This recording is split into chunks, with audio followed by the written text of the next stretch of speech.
Walking with Lions by Natwar Singh. Chapter 1. An ill-tempered PM. On 23rd March 1977, Morarji Desai was sworn in as Prime Minister. The next day, a top-secret telegram from the Ministry of External Affairs was placed on my office table. It said that I should immediately take leave. No explanation was given. I was flabbergasted. Later, I discovered that my being Indira Gandhi's man in London had done me in. Morarji Desai arrived in London in early June to attend the Commonwealth Prime Minister's Conference. To my great surprise, his host was High Commissioner B.K. Nehru. After all, he had, like me, defended the emergency. Later I learned that the good Nehru had got in touch with the new PM, whom he knew well, and had invited him to stay with him at 9 Kensington Palace Gardens, the ducal residence of the High Commissioner. Mrs. Gandhi was livid when she heard that her second cousin was playing host to her principal political opponents. I became a non-person overnight as far as the High Commissioner was concerned. My wife was recovering from a gallbladder operation. Our two children aged 7 and 6 had not fully recovered from their tonsil operations. My mother-in-law kept in touch with me. She had been fed on horror tales about her son-in-law's crimes during the emergency. After differences with Indira Gandhi, she had gone over to Morarji Desai's faction a couple of years back. She was now one of the general secretaries of the Janata Party and was in unenviable predicament. Personal and political loyalties collided. My paramount worry was regarding my next posting.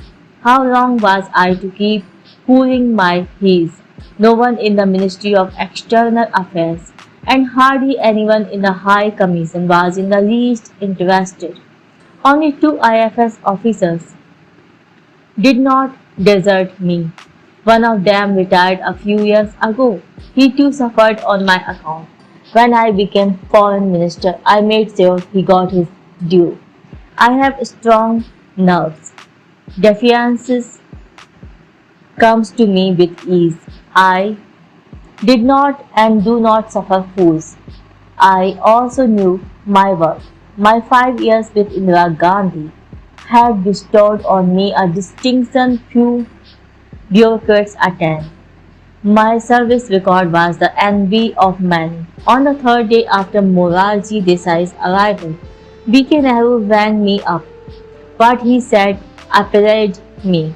Natwar, the PM, tells me that you held a champagne party on 26 June 1975, the day the emergency was declared, at India House. Did you?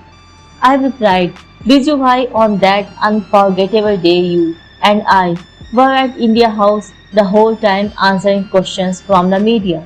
Besides, the news of the never-held party could not have remained a secret from the media, British and Indian, because the phantom guest would have certainly spread the news. To pull his leg, I added, Are you sure you did not give a champagne party at your residence? He had a sense of humor. Laughing, he put the phone down. 2 days later, the High Commission said, the PM wished to see the discretionary grant register. How much did you spend out of it? Again I was outraged. I informed the High Commission that he had asked for a grant of £5,000, out of which we had spent only £450. I immediately had the grant register sent to him as the PM wished to see it. He obviously had nothing better to do. He did not believe what he saw. This is a false record. I know Indira used to send cash to Natwar Singh by diplomatic bags. We all knew Desai had not the foggiest idea how diplomatic bags are handled. On arrival, the officer, a first secretary, has the bag opened in the presence of several assistants and the contents are distributed to the concerned persons, letters, files, Indian newspapers. Then a list is drawn up. All these facts were placed before the Prime Minister, who dismissed them immediately. He apparently even commented to the High Commission that Indira must have sent the cash by some other means. I was naturally anxious to know of my new posting. I was relieved to be informed that I had been appointed High Commissioner to Zambia. I had been twice to the country with the Decolonization Committee. More importantly, I knew President Kenneth Kaunda well. He had come to New York in 1962 to appear before the committee as a petitioner to expose the inequities of British rule in northern Rhodesia, as it then was. Our instructions were to support him. I invited him for lunch and gave him a lift in my car. The permanent representative, C.S. Jha, an able diplomat, did not have any time to spare for Kaunda. 2 years later, he came to the US as the Prime Minister of Zambia. From Washington, he traveled to New York by train. The permanent representatives of the African and Commonwealth countries were at the station to receive him. When he spotted Jha, he asked, "Where is Mr. Natwar Singh?" Had Desai and the MEA known this, I would never have been sent to Zambia. Lusaka is 4,000 feet above sea level. The climate could not be better and there were no stacks of files to deal with. I spent 2.5 pleasant and rewarding years in Zambia. I had easy access to the president. I played a lot of tennis, wrote a book on Suraj Mal, the real founder of Bharatpur, my home state. It was published in London. Lusaka was not London, but it had many things to its favor. A few days before leaving London, a colleague of mine handed me an invaluable document, Dietary Preferences of Prime Minister. Here it goes, carrot juice, only from the deep pink carrot grown in northern India. Lunch, 5 pieces of garlic, must be freshly peeled before serving. Cow's milk, lukewarm. Honey, fresh paneer slices. Fruit, banana, papaya, apple. Pear, lychee, cherries, apricots and Alfonso mangoes. Dry fruit, cashew, nuts, badam, pista, moongfali, dana, roasted. Indian sweets, sandesh, peva, cham cham, rasmalai, rasgulla, gajar ka halwa. The dinner menu was even more appetizing. His favorite drink was not mentioned. Everyone knew what it was. Some Gandhian died for a pseudo Gandhian. Thank you very much for listening. Chapter 2. A Spat with Morarji Desai. For all writers of history, Morarji Desai is a huge disappointment. When he died in 1995 at the age of 99, no comets were seen. The heavens did not blaze forth his death. His personality was that of a one-dimensional man. He was a competent servant of the state, but not a tribune of the people. I was not an admirer. I actually had the chutja to take him on, thus earning his wrath when he was Prime Minister. I was decidedly defiant. In retrospect, I do concede that I should have been more circumspect. Here is the story. In August 1977, I arrived in Lusaka, capital of Zambia, to take up my post as High Commissioner. The politics of southern Africa were in turmoil, and Zambia was frontline state. Several important leaders of the freedom movements in South Africa, Southwest Africa, now Namibia, and southern Rhodesia, now Zimbabwe, found refuge in Zambia. These included Oliver Tambo of the African National Congress. Nelson Mandela was in prison, and Tambo had been carrying the torch of the South African freedom movement. From southern Rhodesia, there was the well-known Joshua Nkomo, who had spent many years in prison. Robert Mugabe was in exile in Mozambique. From Southwest Africa, there was Sam Nujoma, who would later become the founding president of Namibia. India was helping each of them in every way, except supplying arms. I was personally in touch with these leaders. Prime Minister Morarji Desai's knowledge of and interest in Africa was abysmal. This had not been the case with Jawaharlal Nehru, Indira Gandhi and Rajiv Gandhi. The president of Zambia, Kenneth Kaunda, was an African Gandhian and a proclaimed admirer of Nehru and Indira Gandhi. I had helped him at the UN when he had come to New York in 1962 to present Zambia's case for independence. We met a number of times thereafter, particularly at the NAM and Commonwealth summits. He made very generous references to me in a letter he wrote to the Indian Prime Minister on my appointment. Desai's response was austere in the extreme. He wrote, "I have read with interest your views on our new High Commissioner. I hope Natwar Singh comes up to your expectations." This was both graceless and tardy. I pointed this out in my letter to him, saying that the least he could have done was to thank Kaunda for his friendly and warm words. Desai promptly replied on 23 May 1978, "It is not an apocryphal that does him any credit. I am surprised that you should attach so much importance to certificates from foreign dignitaries. They are entitled to their opinion, as we are entitled to ours, and they cannot expect us always to endorse their opinions without any reservation." In other words, he was in so many words rejecting what President Kaunda had written about the Indian High Commissioner. I pointed out that the Zambian president was not any ordinary foreign dignitary. This did me no good. A black mark was put against my name, but the incident that followed was even more bizarre and disagreeably hilarious. Late in 1978, President Kaunda decided to send a high-powered delegation to India headed by Zambian Prime Minister, including several cabinet ministers. Since 1947, it had been the established practice for heads of Indian missions to be in Delhi for presidential and prime ministerial visits.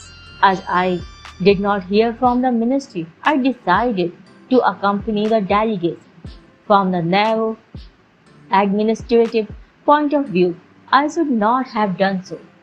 But much more important was the political and diplomatic angle. The absence of the Indian High Commissioner would have had two grave consequences. First, Africans are very protocol conscious. My absence would have been construed as our treating the Zambian visit as of no consequence. Second, it would have, in more ways than one, damaged my position vis-a-vis the Zambian government among the media, the Indian community and the diplomatic corps. My arrival in Delhi caused consternation and was considered a grave act of insubordination. I was asked to see the Prime Minister at one Safdarjung Road the next day at 8 a.m. My wife drove me to the Prime Ministerial residence. It was bitterly cold. Fond memories of one Sabdal Jung road came rushing to my mind. For nearly 5 years, I had come here almost every day. Elegance and style had departed from the place now. I was conducted to Morarji Desai's room. It used to be Indira Gandhi's book-lined study. Now the room gave the impression of a dharamsala, with the PM's clothes hanging on a laundry line for drying. Morarji Desai's opening words were, "Ab begar bagair bulai aa gaye. You have come without being asked to." I said I had been told that you wished to see me. I was asked to come at this time. I am talking about your coming to Delhi without permission. You should have asked, sir, for 29 years. The well-established practice has been for heads of missions to be in India when a president or prime minister comes for a visit. I saw no reason to assume that a departure would be made in my case. Do you, sir, realize how badly it would have gone down with the Zambian leadership? Africans are very sensitive about such matters. Besides, did it not occur to anyone how adversely my position would have been affected in Lusaka if I were not in India during their Prime Minister's visit? There was an awkward silence followed by scarcely believable outrage. Why are you encouraging that terrorist, Nakomo? Is this really happening or am I imagining things? I wondered. I replied, sir, he is not a terrorist. He is a courageous and a highly respected freedom fighter. Continued Morarji Desai. I have been reading your reports from Zambia. They are not good. Here the self-proclaimed Gandhian was skirting the truth. Sir, you must be the only person in South Block to read my dispatches. No one else looks at them. May I ask what is wrong with my reports? They are too pro-Zambian, was the reply. This was truly mind-boggling. My response was without any padding. I am in Lusaka to further strengthen, deepen and broaden our bilateral relations. Zambia is a very friendly country. President Konda greatly admires Gandhiji. Why should my reports be anti-Zambia? Pat came the reply. Konda is financing terrorists. I kept that. He knew nothing about Africa or Konda personally. He was undeniably trying to browbeat me. I gave him no comfort on this score. As I was leaving, he asked, "Where are you staying?" "With my mother-in-law." "Where is your wife?" "She is sitting in the car." "Ask her to come." "Sir, that I will not do. I am not here on a social call." "Why are you arguing? Call her in." This was obviously an order, which the Prime Minister expected to be promptly obeyed. I decided not to oblige him.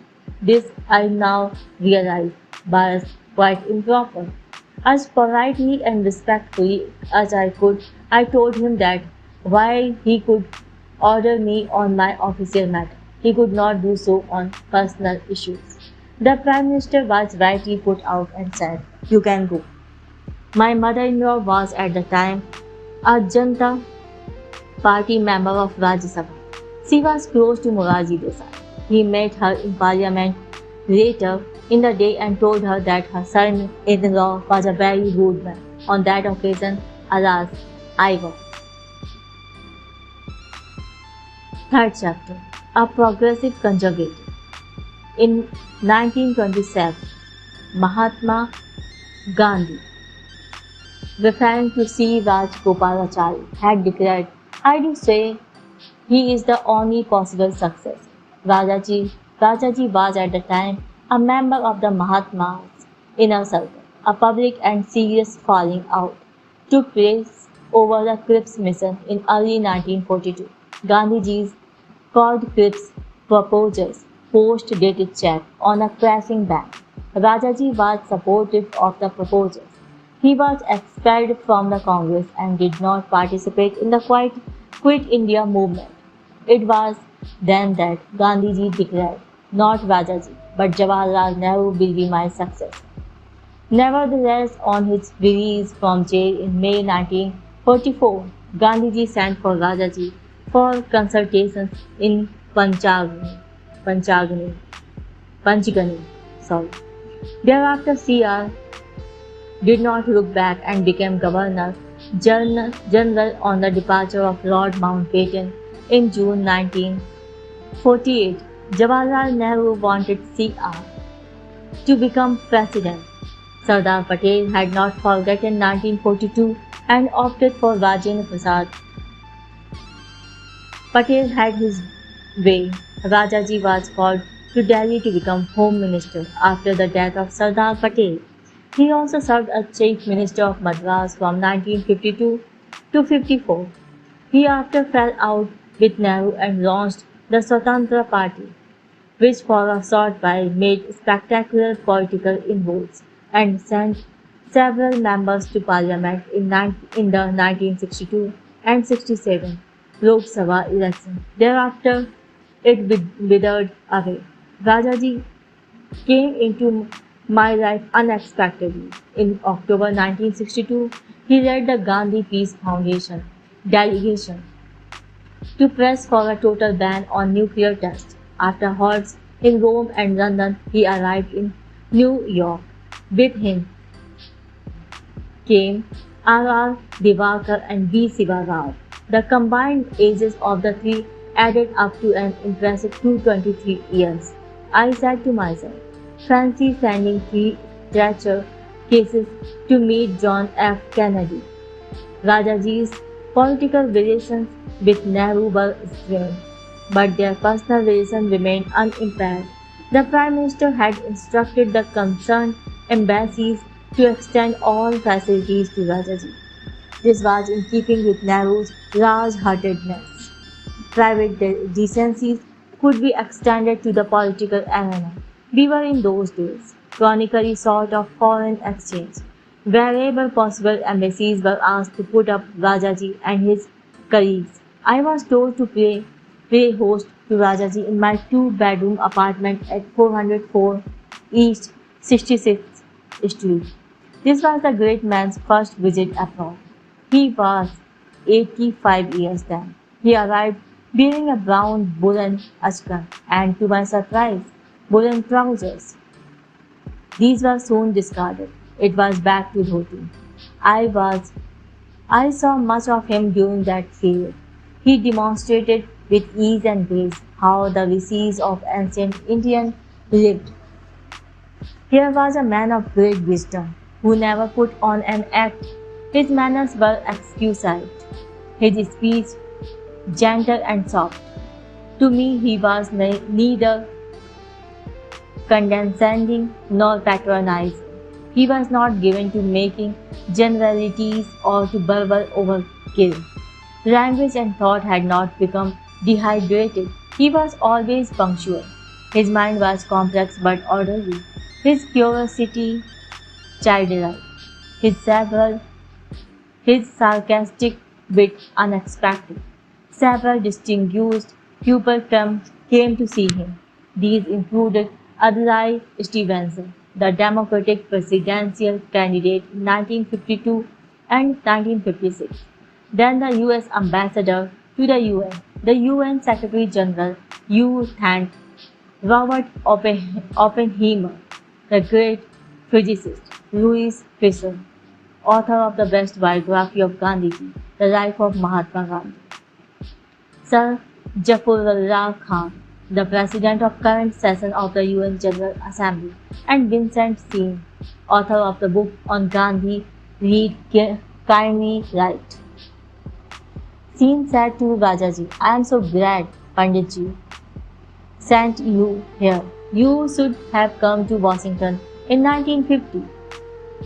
I told the Prime Minister to send you as ambassador. In fact, Nehru had made this suggestion to Rajaji. I kept a diary during CR's stay, 9 October 1962. Rajaji in a relaxed, contemplative mood. I implored him to write his autobiography or dictate his memoir. CR I know we have no sense of history, but does that really matter ultimately? After all, we do not know what Kalidas said to anyone. What he did and wrote is important. N.S. Natwar Singh. If everyone took that view, there would be no history. You have played such an active, at times decisive, though controversial role in recent Indian history that you owe it to the nation to leave behind your account of what happened. After all, Gandhiji and Pandit Nehru wrote autobiographies. CR, where I had no time. Natwar Singh. Presumably your modesty prevents you from writing. Sia, no, I am not modest that way. I really had no time. I keep myself busy in so many ways. Natwar Singh. You must have had plenty of time when you were Governor General. Sia. Yes, I did. But all that time was taken up in patching daily quarrels between the Prime Minister and the Deputy Prime Minister. Pandit Nehru wanted me to stay in Delhi. The rest is well known. Natwar Singh, in 1952, I was Secretary of the Chambers, Majlis, and invited Lord Patrick Lawrence, Secretary of State for India in the Attlee government, to address the Majlis. Later, I asked him, which Indian leader impressed you the most? And without hesitation, he named you. CR, did he? I am glad to hear that he was an excellent man. He wrote to me explaining why he had married again. Sir Stafford Cripps was a very impressive man, but in the cabinet mission 1946, he played number 2 to Patrick Lawrence. The conversation then turned to partition. To provoke him, I said Lord Mountbatten sold partition to Panditji and Sardar Patel. Sia, now let me tell you, Natwar Singh, I sold partition to Mountbatten. The Attlee government had already made up its mind in that direction, but did not know how to put it across in a concrete manner. Mountbatten asked me what he should do to break the impasse. I said partition was the only answer. He first talked to Nehru and then to Patel. They had both seen what was going on and accepted reality. Natwar Singh.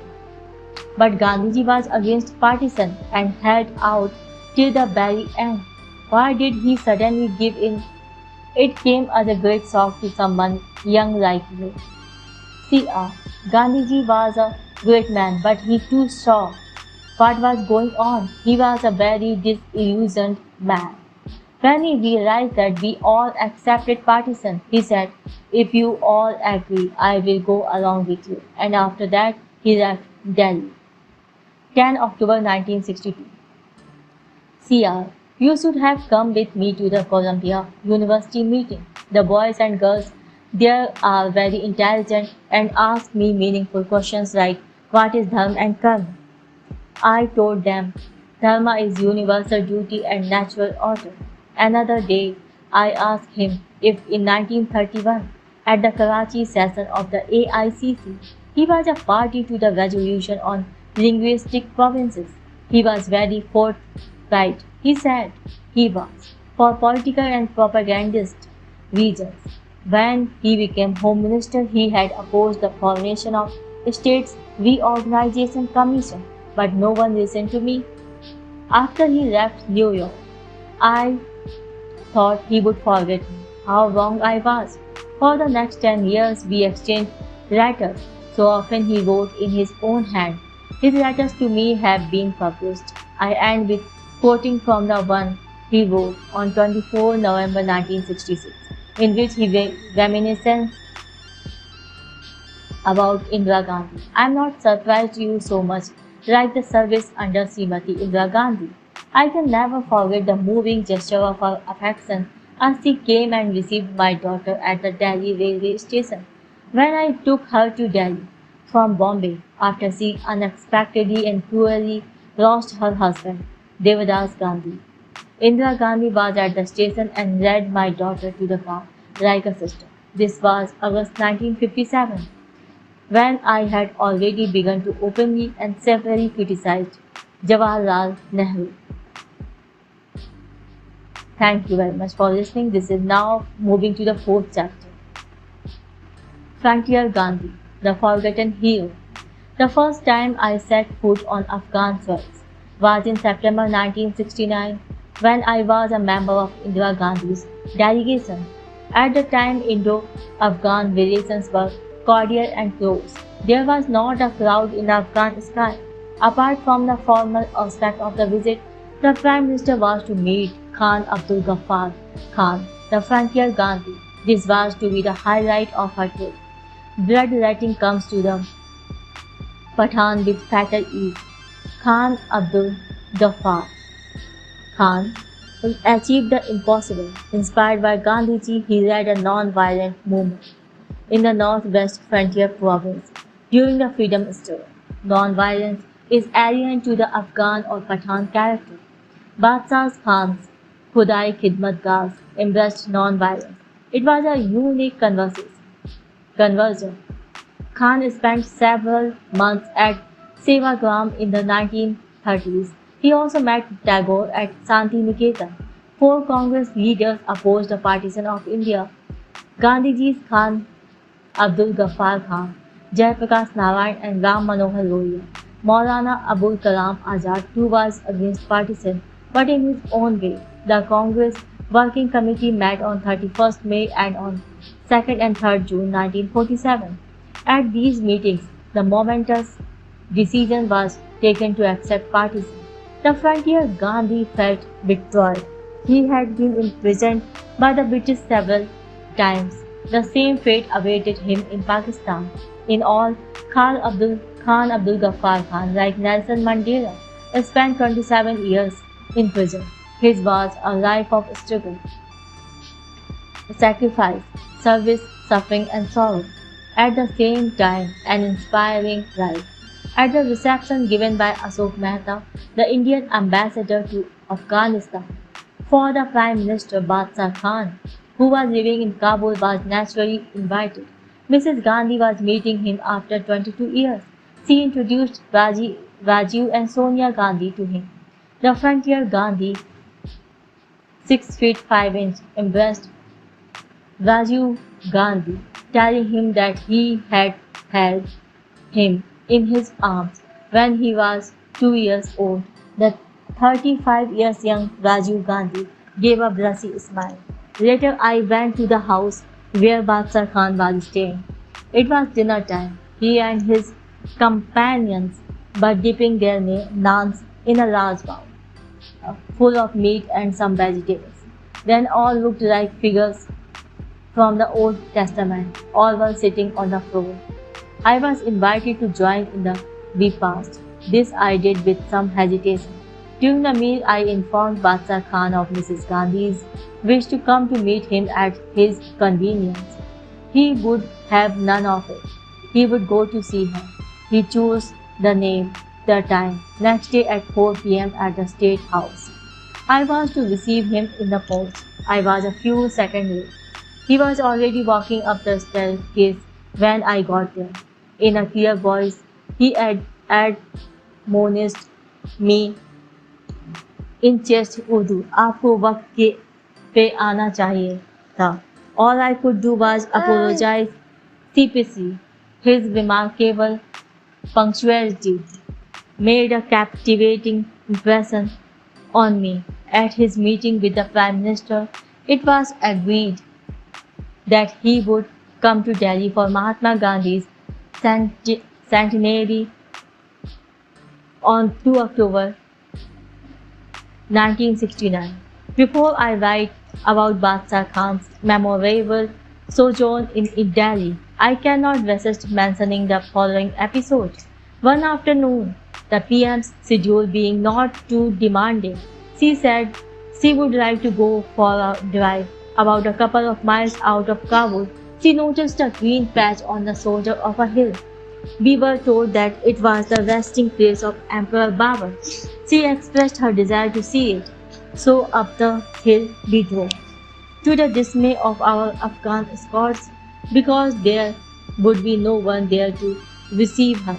What at one time must have been an attractive garden come graveyard was now an overgrown jungle. Obviously, Baba did not mean much to the Afghans. It took a while to locate the grave. The PM stood there for a few moments in silence. I stood a couple of feet behind her. We have had our brush with history. She remarked. I said, I have had to. What do you mean? I replied. To pay respect to Baba is itself an occasion. To do so in the company of Indira Gandhi is the rarest of privileges. Khan Abdul Ghaffar Khan was coming to India after 22 years. His arrival aroused much interest. He was among the very few Ugandians who were still alive. He emerged from the plane with a lathi. At the end of it was a little bundle containing his worldly goods. He got a tumultuous welcome. Indira Gandhi and Jayaprakash Narayan received him. He was to be driven in an open car with the PM sitting next to him. Jayaprakash Narayan made an attempt to get in the car. The PM was not keen on it. When a security officer tried to prevent him from getting into the car, the normally serene JP flared up. To avoid an unseemly incident, asked the security man to let go. JP got into the car.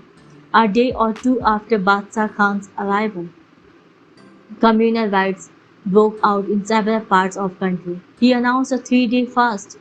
Immediately the riots stopped. He then made a statement which touched the hearts of his erstwhile countrymen. I have considered myself a part of you and you as a part of me. At other times he was severely critical of certain aspects of our national life. Rebuttal was out of the question. The frontier Gandhi was a law unto himself. In an hour-long speech on the lawns of the Teen Murti House, not once did he mention Jawaharlal Nehru's name.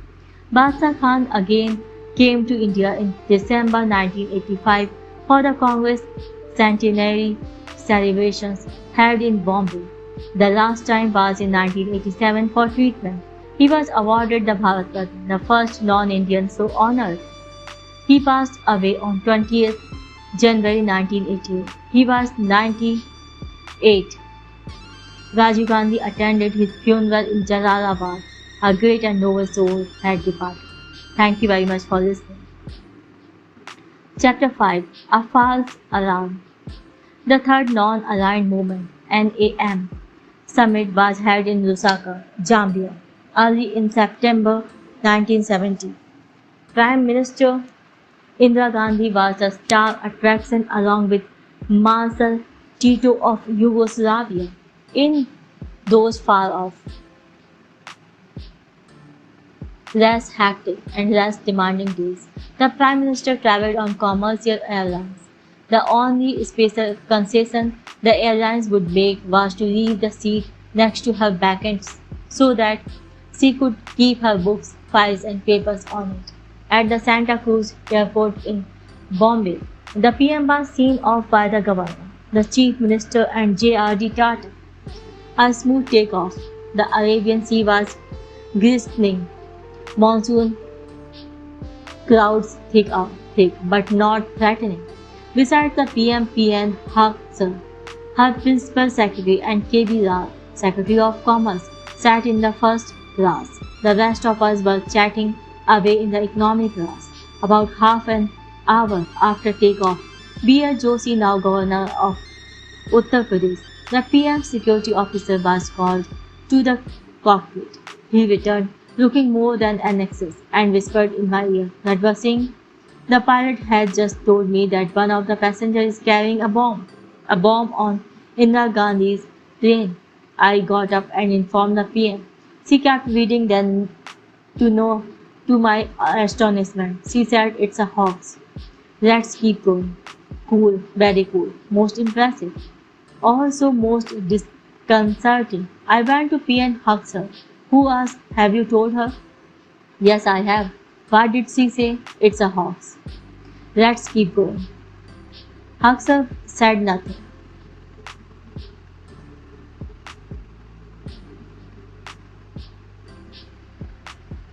For a few moments. Then came this unambiguous command. Natwar, tell the PM that on matters concerning her security, the deciding authority is her secretary.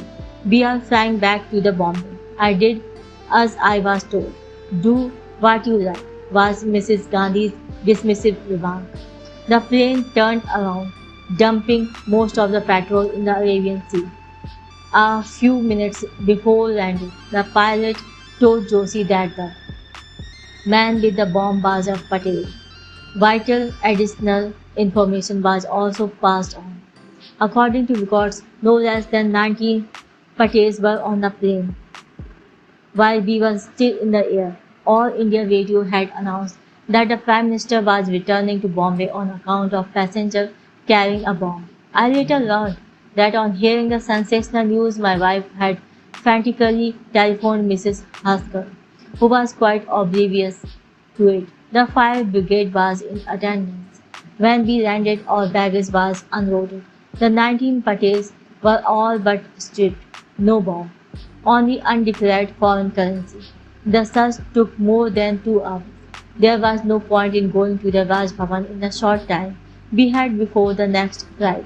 The PM rested in her lounge and was entertained by J.R.D. Tata, who was well known as a storehouse of jokes, which once included. For the PM, only the vegetarian ones. I remember J.R.D. regaling her with stories about a pirate named Screwball. The PM afterward walked up to bookstore, browsed through several volumes, and bought Airport by Arthur Harry. The bookshop owner refused to accept payment, but was eventually persuaded. We took off for Nairobi and then on to Lusaka. The Zambian president, Kenneth Kaunda, and Indira Gandhi felt comfortable in each other's company. She was 7 years older than him, and he respected her as an elder, not only as the prime minister of a great country. The luminaries of the summit, besides Indira Gandhi and Tito, were Emperor of Ethiopia, Haile Selassie, President Julius Nyerere of Tanzania, Kenneth Kaunda, Archbishop Macarius of Cyprus, and Fox Burnham of Guyana. Since the summit was being held in a southern African country, South Africa, West Africa, now Namibia, Angola, Mozambique, and southern Rhodesia, now Zimbabwe, figured prominently there. South Africa was the home of apartheid. Southwest Africa was a trust territory under South Africa. Angola and Mozambique were under the yoke of Portugal. Southern Rhodesia's racist government under Ian Smith had declared unilateral independence. When the draft final statement was being made ready, the Afghan PM added 2 lines supporting the Turkish position on Cyprus. Archbishop Macarius of Cyprus said he could not accept this amendment. He needed Indira Gandhi's help. He could not go back to Cyprus unless this amendment was rejected. Mrs. Gandhi asked me to make a request to Master Tito, President Nyerere, President Kaunda, the host, and the Archbishop. These 4 leaders persuaded the Afghan PM to withdraw his amendment, which he reluctantly did. Indira Gandhi had refused a situation which could have led to a serious crisis at the summit. Leaders from the NAM countries are allergic to short speeches. The docility with which people in non-aligned countries suffer long and speech-ridden speeches is extraordinary. Indira Gandhi was not given to rhetorical inflation or prolixity. So often it is said that she did not write her own speeches. In Lusaka, I was with her for 3 days and saw her composing her speech. I have preserved her handwritten notes. These ran into 4 pages. Her speech, delivered on 9 September 1970, set the tone of the summit, she said. Here in Lusaka, we can feel the ebb and flow of the continuing battle against remnants of colonialist in Angola and Mozambique. We can feel the vibrations of the struggle against the minority government in Zimbabwe and the apartheid policies of the racist regimes in the Union of South Africa and the strivings of the national movements in Namibia and in Guinea-Bissau. From the beginning, there has been no lack of inquisition, which looked upon non-alignment as heresy and distorted its meaning. Many believed it would not work, but we can answer back in the spirit of the famous words of Galileo, and yet it moves. She continued, "We are in no camp and in no military alliance. The only camp we would like to be in the camp of peace, which should include as many countries as possible." Indira Gandhi's contribution to the success of summit was tremendous. Thank you very much for listening. Now move to chapter 6, A Teddy Bear and a Slipped Disc. My son Jagat was born on 28 August 1968. The same day, Indira Gandhi sent me a handwritten letter. Dear Natwar, as soon as I heard the good news from the secretary, I tried to speak to you on the phone, but for some reason could not get through. Hearty congratulations to you both and blessings to the little one. May he grow up to be a source of joy and pride too. With good wishes.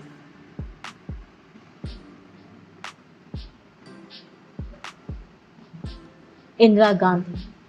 Indira Gandhi inspired in me a lasting affection and respect, almost verging on veneration. I have a deep sense of gratitude as I owe her more than I can say, possibly more than I know. History was not done justice to her. She was endowed with a radiant persona, charming, elegant, stylish, beautiful but severe, fair, but composed. Yet she had been depicted as severe, solemn, stern, shifty, scheming.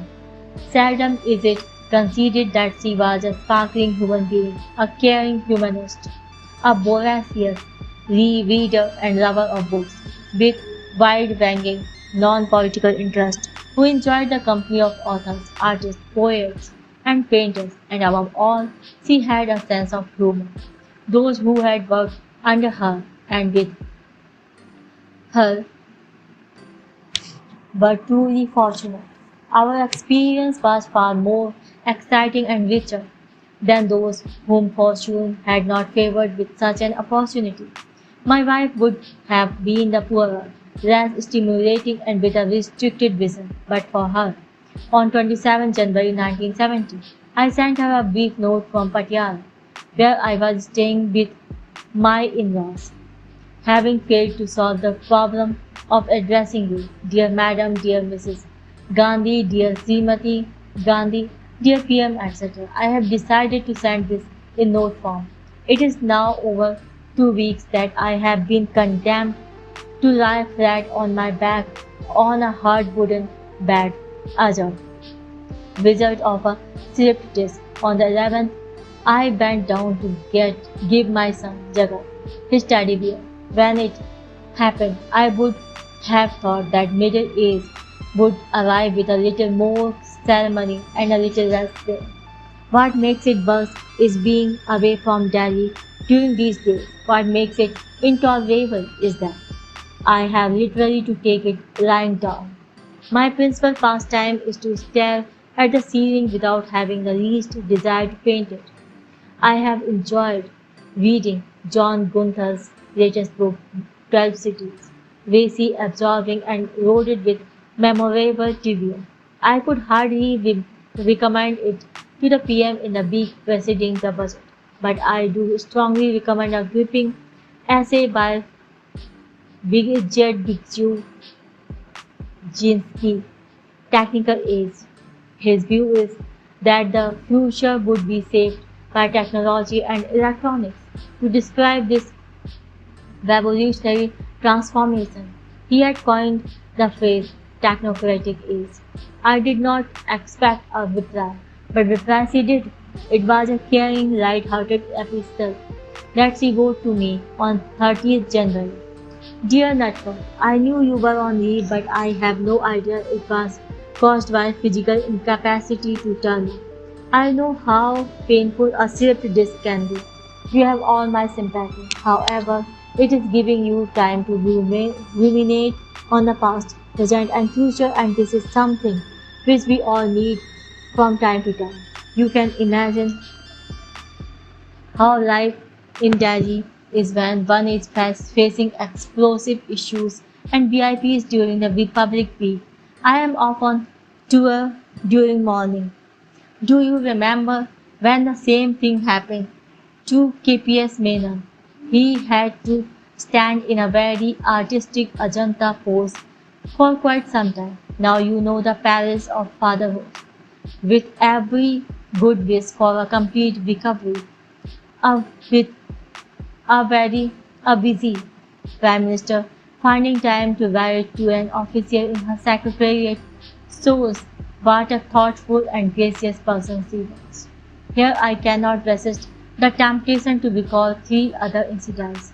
One of my most pleasant duties was to sit next to the PM in her car, an ambassador. On her 50th birthday, she was at Palam Airport to receive the president of Czechoslovakia on the drive to the airport. I asked her how she felt about reaching the half century. It was later that I learned that one should never forget the birthday of a lady, but always forget her age. She told me a story. There was a young woman who did not want to be 30. At midnight of 29 or 30, she hid under her bed. The next morning, her husband looked everywhere for his wife to congratulate her on her 30th. Finally, he located her under the bed. Honey, what's the matter? Why are you hiding under the bed? She replied in a tearful tone, Darling, I don't want to be 30. Then she added, After 30, I had not bothered to remember my age. For visiting heads of state, a reception used to be organized at the Diwan-e-Aam at the Red Fort, even if the temperature was 10 degrees in winter or 45 degrees in summer. President Gamal Abdel Nasser, too, was honored at the Red Fort. The function began with the national anthem of the guest country, played by an army band. Both President Nasser and Mrs. Gandhi stood up when the band began to play. As soon as the ritual was over, the Egyptian leader leaned toward the PM and whispered something to her. I was sitting behind her. She turned to me and said, Nasser just told me that the band played the anthem of King Pharaoh. He had been deposed in 1952 by the army colonies. Nasser was one of them, mercifully. No one else in the audience was any the wiser. Heads did not roll, but the PM asked me to make sure that such an error did not occur again. It did not. One day in the winter of 1967, she said to me, Natwar, I am without a cook. Can you find one for me? I said I would ask my father-in-law if he could send one from Patiala. The cook arrived. I took him to one Safdarjung road and informed the PM. The man started work in the kitchen. 3 days later, G.C. Dutt, Joint Secretary of the Intelligence Bureau, came to see me. He was in great distress. Natwar Singh ji, how could you do this? You never told me that you had sent a cook to prepare the PM's meal. I am in charge of her security. He also said that I surely knew that all employees working at one Safdarganj road had to have his clearance. He was right. I should have told him first. But those were such carefree days that security concerns had not reached the proportions they had today. I apologized to Dutt. When I told the PM about Dutt rightly upbraiding me, she just smiled. The cook was removed. I had learned a lesson. Thank you very much for listening. Chapter 7. An Encounter with Robert Mugabe. On 24 January 1980, Indira Gandhi took on the mantle of Prime Ministership for the second time. Hers was a heroic and triumphant comeback. A few days later, R.K. Dhawan, the PM's personal assistant, was on the phone. Indira will speak to you. She did. She asked how I was and when I would be coming to Delhi. I was surprised and touched. She had a million tasks to perform, yet she found time to call me in Lusaka, Zambia. The news got around and the Ministry of External Affairs immediately rediscovered me. Before leaving for Delhi, I paid a visit to Salisbury, current name Harare, the capital city of Zimbabwe, to get in touch with Robert Mugabe. His party, the Zimbabwe African National Union, ZANU, had handsomely won the recent elections. India had backed Joshua Nkrumah and his Zimbabwe African People's Union, ZAPU, for the first time in our dealings with African leaders struggling against colonial rule. We had backed the wrong horse. I had been in regular touch with Nkrumah, whose headquarters were in Lusaka. Mugabe, after his 10-year imprisonment as a political prisoner in Rhodesia, had shifted to Beira in Mozambique. He had outsmarted his senior, Nkrumah, whom we could not abandon. But Mugabe had to be contacted. Locating the ZANU leader was hard work. We had withdrawn our diplomats from southern Rhodesia in the 1950s on account of its racial policies. When it became clear that the independence of the colony was around the African bush, we sent Arif Kamran, our first secretary in the High Commission in London, to Salisbury. He arrived there on 26 January 1980. He had worked with me when I was serving as ambassador in Warsaw, Poland. His languid manner was deceptive. He was not given to verbal access and steered clear of sycophancy. On arrival in Salisbury, I asked Arif to arrange for me to meet the future Prime Minister of Zimbabwe. Easier said than done. Mugabe's whereabouts were not known. There was apparently some danger to his life. He was a courageous man who so far had lived dangerously. At the same time, he thought it prudent not to expose himself. Arif Kamran, in a benign way, infiltrated the Indian community in Rhodesian capital. He got hold of Suman Mehta, an activist and a member of ZAPU. Like an astute politician, he had friends in ZANU as well. He said to Arif that he would try to arrange a meeting between me and Mugabe, but could not give any assurance. All I could do, meanwhile, was cool my heels.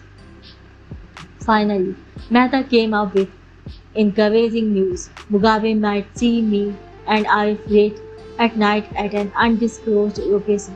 We arrived at a point after which Arif had to abandon his car. We piled into Mehta's vehicle. In the pitch dark, the driver took a roundabout route to beat the white roads. We finally halted in the front of a modest building.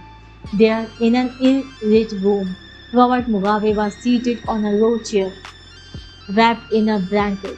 It was a cold one. After giving him Prime Minister Indira Gandhi's greetings and good wishes, I said how much we admired his valiant struggle against the colonialists and racists, and how great an honor it was to meet one of the Africa's great sons, etc. My sugared diplomatic gratitude came out drip by drip. Mugabe, you only too bad that we had backed his rival. His response was terse and polite. He thanked India and asked me to convey his regards to Mrs. Gandhi. I timorously inquired if invitations for the Zimbabwean Independence Day celebrations on 18 April had been sent out to heads of state and heads of government. He said that all that was being done by the governor, Sir Christopher Somers, who was the son-in-law of Winston Churchill and a minor Tory figure. I had in Lusaka heard that the British did not want 18th April to be a huge and prolonged celebration With that in mind, I said to Mugabe that India was the first country to get rid of the colonialists. Zimbabwe would be the last. It was therefore appropriate that the occasion be celebrated in a befitting and memorable manner. He seemed to approve. Before leaving, I asked, Sir, could I tell Mrs. Gandhi how much you are looking forward to greeting her in an independent Zimbabwe? Of course, do tell her. I admire her and her great father, he replied. President Mugabe continues to be in power, but after some controversial decisions on land reform and a disputed presidential election, he is internationally isolated. Indira Gandhi landed at Harare on 17 April. She stayed at the Motapa Hotel. I was a part of her entourage, which also included P.V. Narasimha Rao. The high and mighty leaders of the world had all turned up in large numbers. Britain sent Prince Charles to bring down the colonial curtain. The UN Secretary General Kurt Waldheim was very prominent among the gathering. Indira Gandhi was the high voltage star and a much sought after leader. Two meetings I recall vividly. President Zia-ul-Haq of Pakistan sent a message to the Prime Minister asking when he could call on her. Protocol required that she, as head of government, call on him, as still head of state. This was conveyed to him. He would have none of it. Before General Zia arrived, the PM asked me, what should I say to him? My answer was, that depends on the kind of relations we wish to have with Pakistan. They certainly needed restructuring after the Janta experiment, 1977-80. She had, soon after taking over as PM, sent Swarn Singh to Islamabad to talk to Jia. I suggested she might use that visit as a starting point. The meeting turned out to be a non-event, except for the photographers. General Jia appeared a bit odd. One of his observations elicited a sattering put-down. They call me a dictator, and you a Democrat. Jia presented Indira Gandhi an illustrated coffee table book on Pakistan. When she later looked at it, she was far from amused. The general had been knowingly cruel. The map in the book showed the whole of Kashmir as a part of Pakistan. I returned the book to the Pakistan Foreign Office. Among others, who came to see her was the old warehouse bar host, W. Everett Harriman, the American diplomat and politician. I had warned her that Harriman was hard of hearing, so she raised her voice a notch or two. He was followed by Peter Shore, the British Labour MP, who had also been a cabinet minister. He was taken aback when he heard Mrs. Gandhi speaking to him in an unusually loud voice.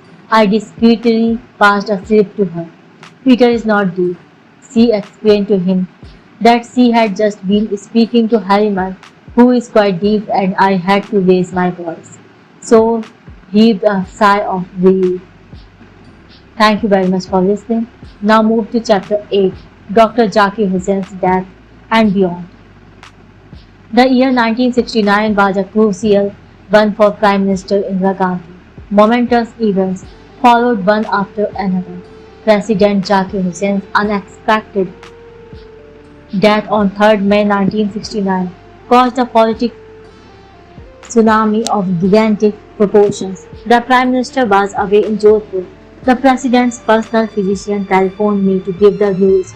He and Huxer, Mrs. Gandhi's secretary, and I rushed to Rashtrapati Bhavan. B.B. Giri, the Vice President, took the oath as acting President.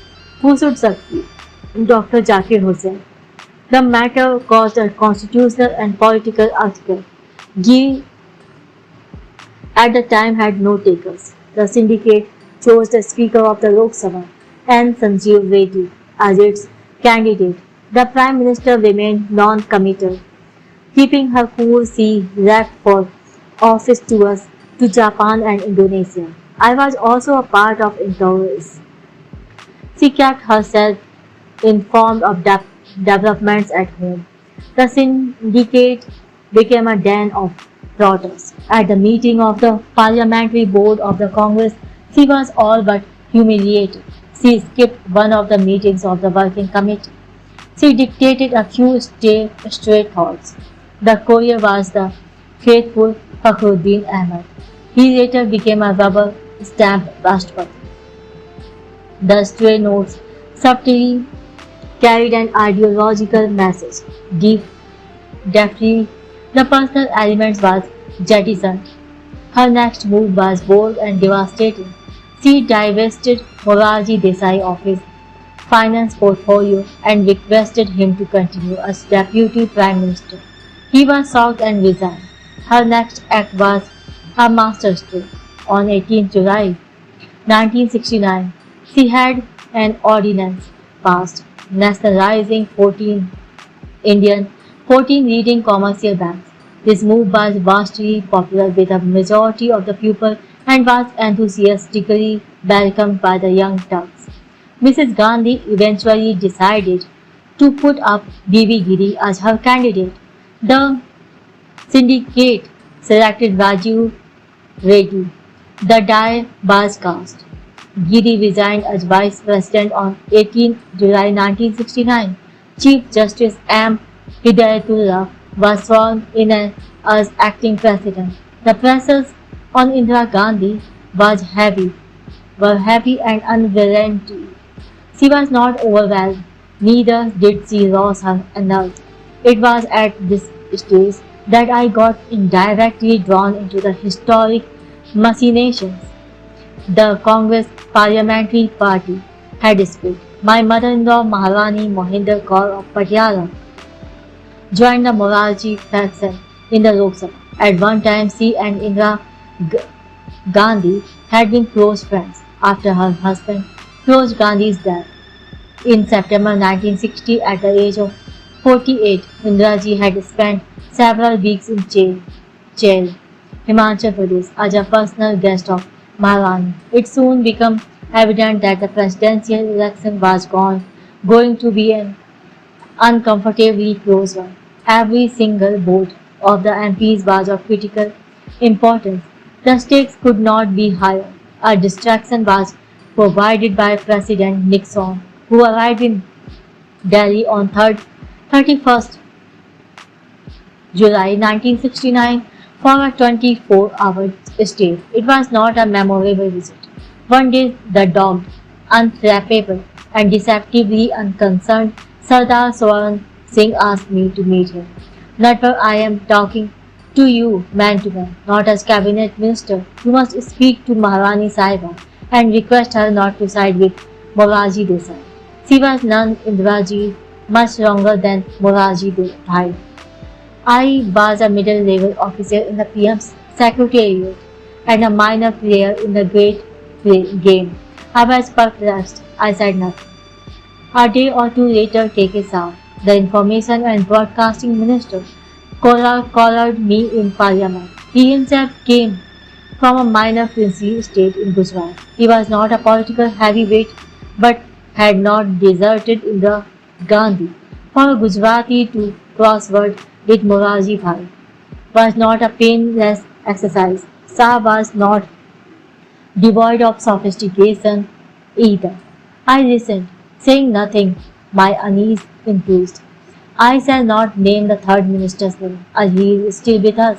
He was forceful and had the temerity to imply that my mother-in-law's betrayal would affect me adversely. My instinct was to reply indignantly, but good sense prevailed and I kept my cool.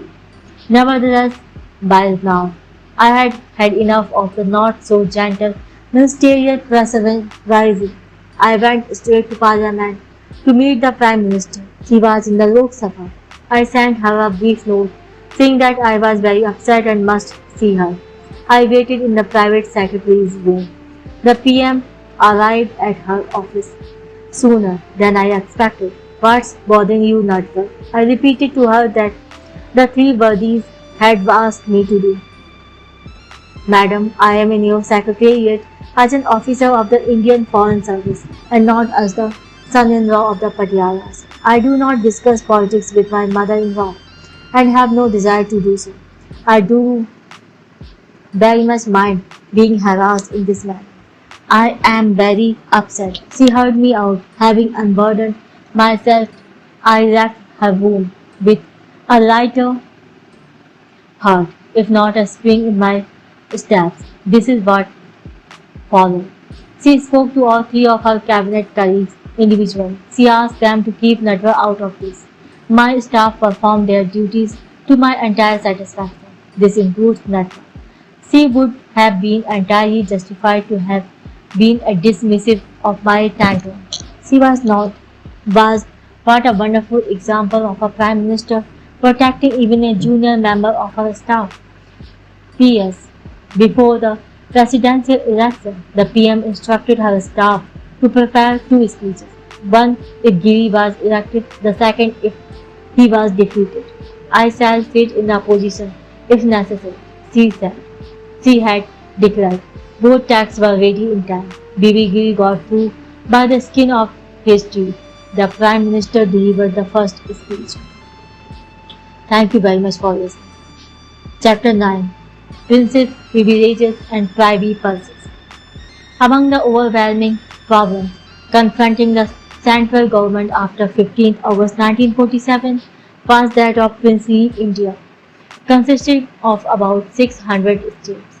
Hyderabad and Kashmir were nearly the size of France, though some of others were minuscule. Constitutionally, the princely states were not a part of British India, nor were they British subjects. The British Parliament had no power to legislate for these states.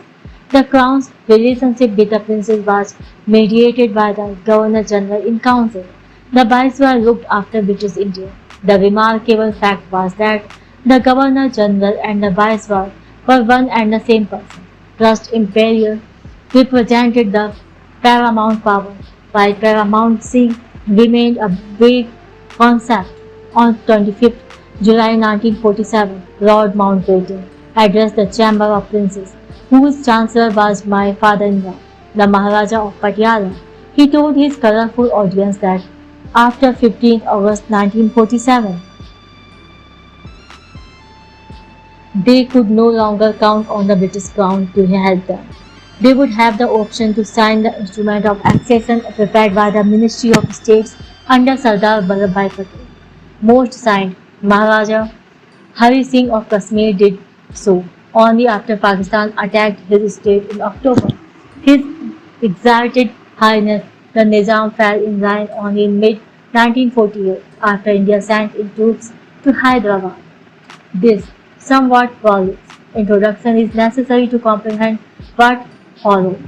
The instrument of accession, in fact, had stripped the Maharajas and Nawabs, the real power but not of pomp and circumstances.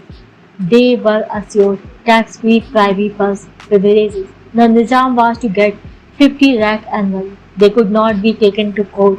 Their titles they retained, palaces, VAT number, rates, etc. were not to be touched.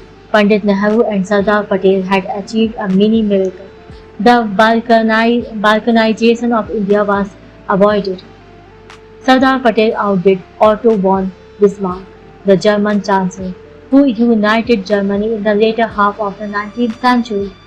By the mid-1960s, the national mood was changing on the privy purse issue. The Swatantra Party, founded by C. Rajagopalalchari, did well in the 1967 elections. It was a rightist outfit and several princes became its members.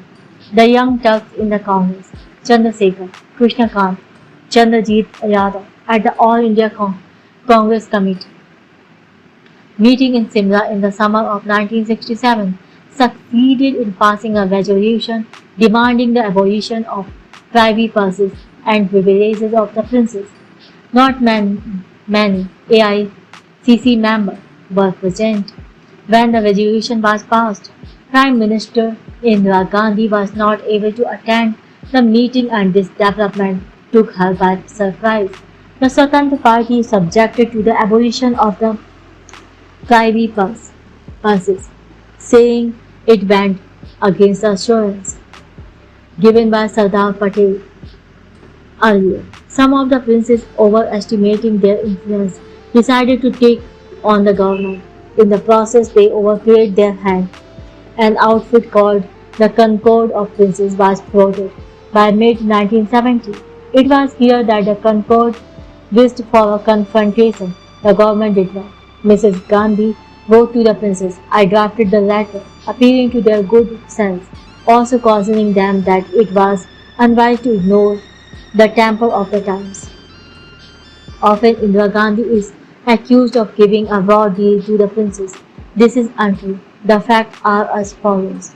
Though she kept herself fully informed, she had entrusted the task of dealing with the privy purse issue to the following people: Home Minister Y.V. Chavan, Home Secretary L.P. Singh, Minister of State in the Home Ministry K.C. Pant, Secretary to the Rashtrapati Nagendra Singh, who was the younger brother of the Maharajas of Dungarpur, and myself. The princes could not have got so understanding and well-intentioned a group.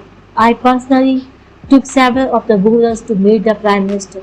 She also met representatives from the country, Fateh Singh Rao Gaikwad of Baroda, Begum Sahiba of Bhopal, and Maharajas of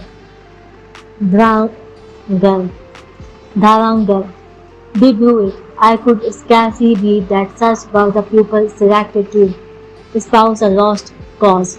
The state of Dharangar cannot be located on most maps, yet the Raja's stated accent. He had been to Oxford, and pompous manner irritated one and all. Dr. Karan Singh was a very prominent prince and a member of Indira Gandhi's cabinet. He fully supported the government of which he was proud to be a part. The Concord was unwise to reject Indira Gandhi's more than generous offer. I shall mention only one item. The government offered a generous package, the amount due over 10 years as privy purse in a lump sum to each ruler by the end of July 1970. It was clear that a showdown was inevitable in spite of the government having played fair. Finally, the government moved the 24th Constitution Amendment Bill, abolition of privy purse and princely privileges in the Lok Sabha. It was carried by 339 to 154 votes. I was sitting in the official gallery of Rajya Sabha when the bill was put to vote. It was to my horror rejected by one vote. That very night, a presidential ordinance was passed de-recognizing the princess. Next morning, Indira Gandhi left for Mauritius. I, too, with her. P.S. The Concord challenged the ordinance in the Supreme Court, which ruled against it. The princes were impoverished. Their royals were enriched. A striking case of Vinashkali bequeathed book. Chapter 10. The Legacy of Nehru. In 1960, Jawaharlal Nehru looked as if he would live for another 20 years. Fate decreed otherwise. The 1962 conflict with China took a grievous toll on him. It was the greatest political tragedy of his life. He had in good faith invested far too much in his policy towards the People's Republic of China. He felt let down. That was an ox-bridge response. He was a wounded lion who could not shed his anguish. Gone were the elan, the nonchalance, the superhuman energy, the capacity to work 18 hours a day. An acute melancholy overcame this most lovable of human beings. A week before his death, he said at a press conference that his life was not coming to an end so soon. Death came on 27, 1964. I wept. The UN Security Council met that very day to pay homage. Adlai Stevenson, the US ambassador to the UN, paid a deeply moving tribute during his extensive 1949 tour of the United States. Nehru had met Stevenson in Chicago. Stevenson was then the governor of Illinois. Welcoming Nehru, he had said, only a tiny handful of men have influenced the impressible forces of our times. To this small company of the truly great Pandit Jawaharlal Nehru belongs. We pay our homage not just because he is the Prime Minister of India, but because he is a great and good man. He was one of God's great creations in our time. His monument is his nation and his dream of freedom and ever expanding well being for all men. Jawaharlal Nehru summoned the stars to his table. He never betrayed himself and thus avoided spiritual destruction. Within a few days of his demise, I decided to write to Nehru's American publishers, John Day Company, asking whether they would be interested in publishing a volume of tributes to the great leader, which I could edit. Their response was encouraging. My book on E.M. Forster had been a literary success without being a financial disaster, so I was not only wholly unknown to a section of the New York publishing community, I was also reviewing books for the Saturday Review and the New York Times Book Review. I sent Richard Walsh, the owner of the John Day, a list of Nehru's contemporaries and admirers whom I intended to write to. From a list of 20, only 3 conveyed their inability to contribute. The American economist Kenneth Galbraith came up with a feeble excuse. President D. Eisenhower's office wrote that I could consult the Eisenhower papers. President Harry S. Truman wrote a disarming letter. Harry S. Truman, Independence.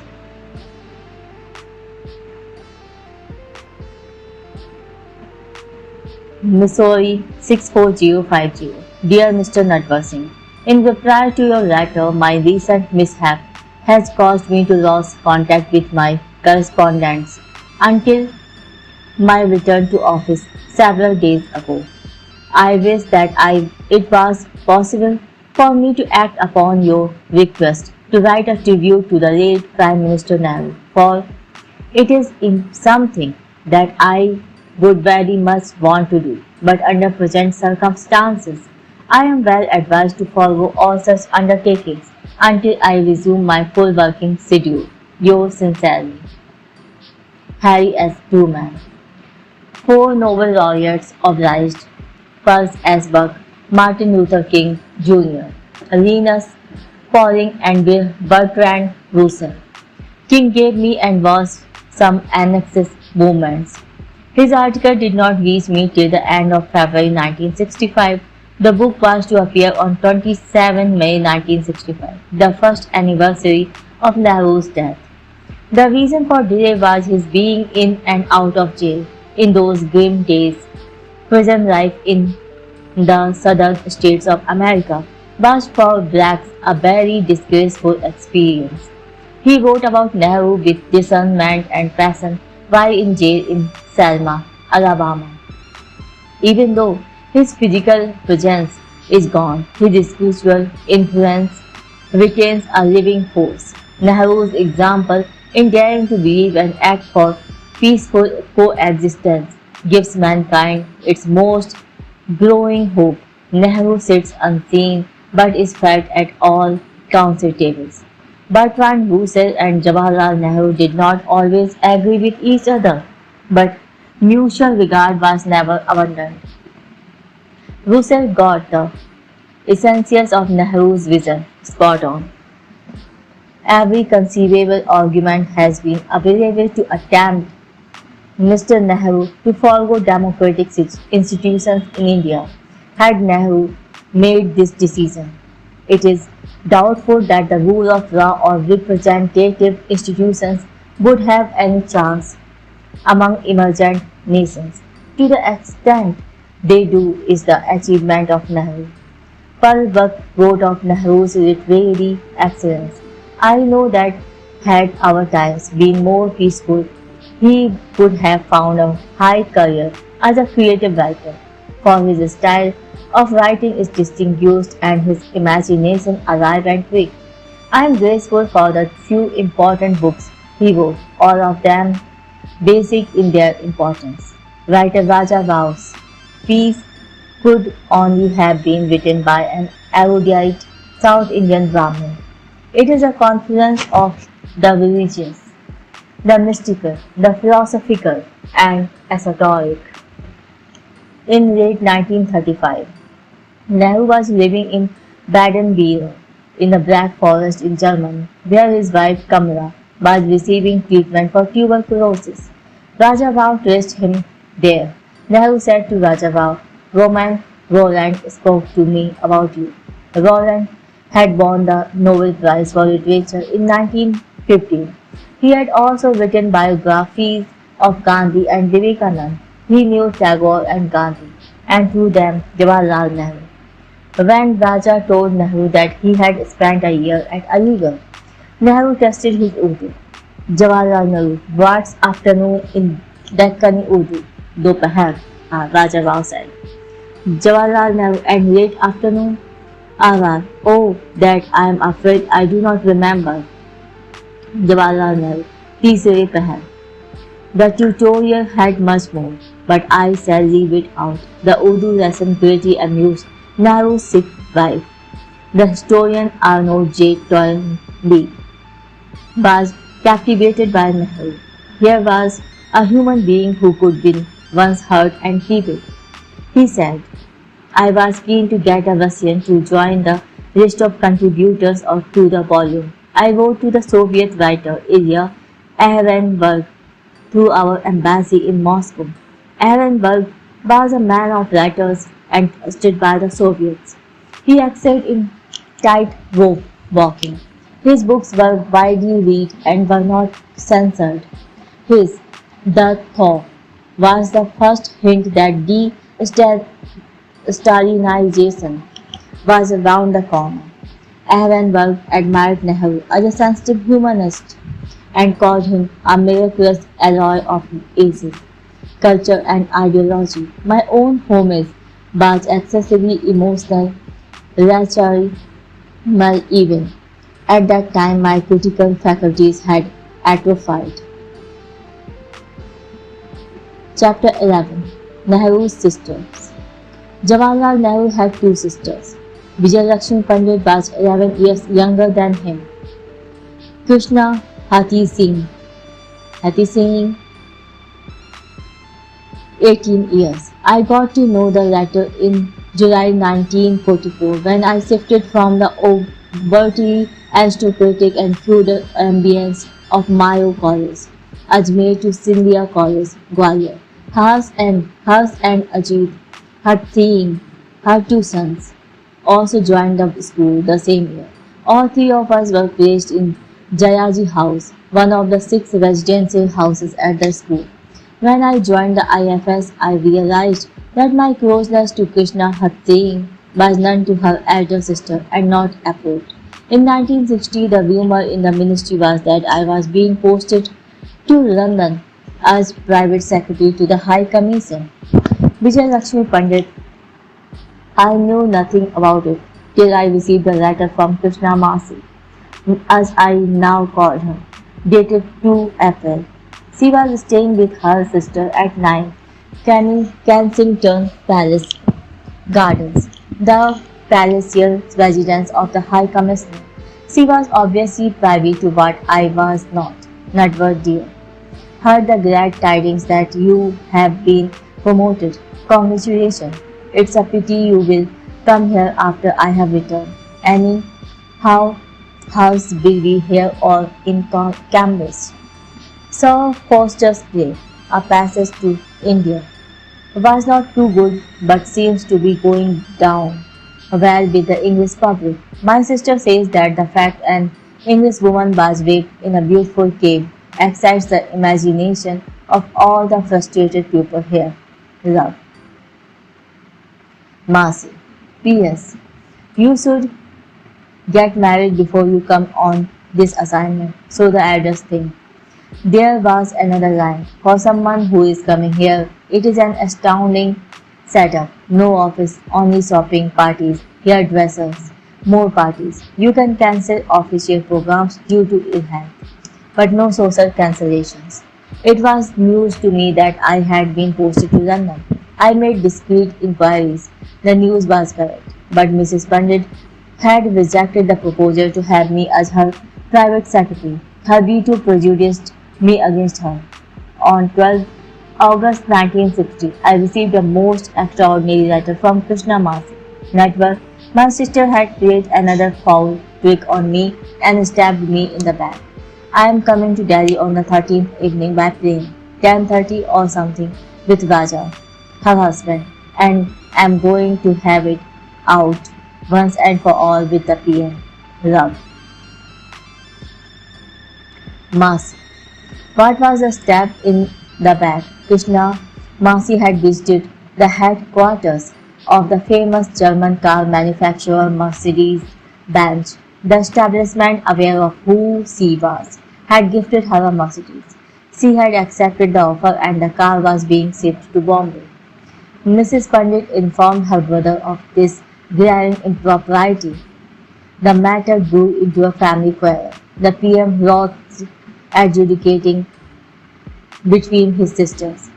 He asked Lal Bahadur Shastri to diffuse this domestic crisis. Lal Bahadur Ji, with his endearing capacity for elliptical, non-partisan ambiguity, brought out a solution which satisfied the elder sister without offending the younger too much. She could keep the car but should pay for it. Both sisters were rather hot-headed, saying and doing things which in calmer moments they regretted. Krishna Masi lacked the magic which made her elder sister so formidable, a social and diplomatic figure. Their rivalry made them both vulnerable and frustrated, the younger more than the elder, both indulged in inspired indiscretion. I soon realized that their niece Indira Gandhi preferred Choti Poofi to the elder one. In September 1963, Mrs. Pandit was sent as a leader of the Indian delegation to the annual session of the UN General Assembly in New York. Incidentally, she had been elected President of the General Assembly in 1953, the first woman to hold the post. Remembering the London posting episode, I did not look forward to her arrival, but fate plays strange tricks, benign and not so benign. I had by now to know Mrs. Pandit's youngest daughter, Rita Dar, well. Her husband was number 2 in our embassy in Washington. She was the most ebullient and vivacious woman I had ever met. To my horror, she asked her mother that she select me as her secretary during her 3-month sojourn in New York. I had not even gone to see her at the airport. All the other mission officers had done so. I asked Rita how come I had been chosen to serve her mother. With a straight but slightly red face, she answered, I have not the foggiest idea, but assured me not to worry. Mummy is the nicest person in the world. You will adore her. The next day, I presented myself at Mrs. Pandit's suite in the Carlisle Hotel. She greeted me with a combination of authority and grace. Stop calling me madam, she said. What do you call Betty? Her sister, Masi, I said. You can call me that too, she replied. Rita had obviously built up a good impression of me. For a few days I resisted the Masi familiarity, but not for long. Although 63 years of age, she had retained her stunning looks, not a wrinkle on her face. And what a voice! One could not resist falling for it. Unlike her sister, she was a star. We soon took to each other. When John F. Kennedy died in November 1963, Mrs. Pandit asked me to accompany her to the president's funeral. It was an impressively organized event. After the burial, Mrs. Jacqueline Kennedy held a memorial reception at the White House for the leaders who had come for the funeral from across the world. I walked in with Mrs. Pandit and B.K. Nehru, then India's ambassador to the US and Nehru's cousin, who in his memoir has called my audacity a high-class gatecrash. Thank you very much for listening. Now move to Chapter 12, A Tale of Three Stephanians. St. Stephen's College, Delhi, has the distinction of producing two presidents, Fakhruddin Ali Ahmad, India, and Zia-ul-Haq, Pakistan. I had much to do with the latter when I was ambassador to Pakistan in the early 1980s. The St. Stephen's link helped me to establish a working rapport with him. This was strictly confined to non-political, non-official matters. As I have said elsewhere, the line dividing the former and the informal was clearly drawn by both sides. Islamabad is among the most coveted posts in the Indian Foreign Service. It is also the most challenging and huge. The Indian ambassador or high commissioner to Pakistan falls in a special category. He is under intense round-the-clock surveillance. In Islamabad, his contacts with non-establishment Pakistanis are minimal. That is not so in Lahore or Karachi, which are both lively, immensely hospitable, culturally rich, politically aggressive, stimulating, hedonistic, exuberant. Lahore is macho, Karachi is more cosmopolitan. In their different ways, both are warm-hearted. Karachi, because of Muhajirs, is far more welcoming to Indian diplomats and visitors, though the architecture in Karachi is ghastly. Parts of Lahore remind one of old Delhi. Both cities consider Islamabad an upstart half-city, with no proper place in history. President Zia was a genius when it came to public relations. Even the humblest India was treated as a VIP and seldom denied an audience. When it came to Indo-Pak relations, he was a different man, and this was the side that really mattered. He never missed an opportunity to play the Kashmir card. It was old hat, and I know how to deal with it. In 1981, St. Stephen's College was to celebrate its centenary. President Zia-ul-Haq wished to be in Delhi for the occasion. Mrs. Indira Gandhi was not keen on such a visit, not to slip on a PR opportunity. He telephoned the college principal, Rajpan, on 1st February 1981, the exact centenary date. Towards the later half of 1980, I had requested the president to write an article for the centenary issue of the college magazine, The Stephanian. He had readily agreed. After several reminders, he produced one which reached just in time for the deadlines. On my return to Islamabad, after attending the centenary function, I presented to President Zia a copy of the Stephanian, which carried his article. A few days later, he sent for me. Natwar Sahib, I want you to do me a favor. This was most unusual. I was caught unawares and produced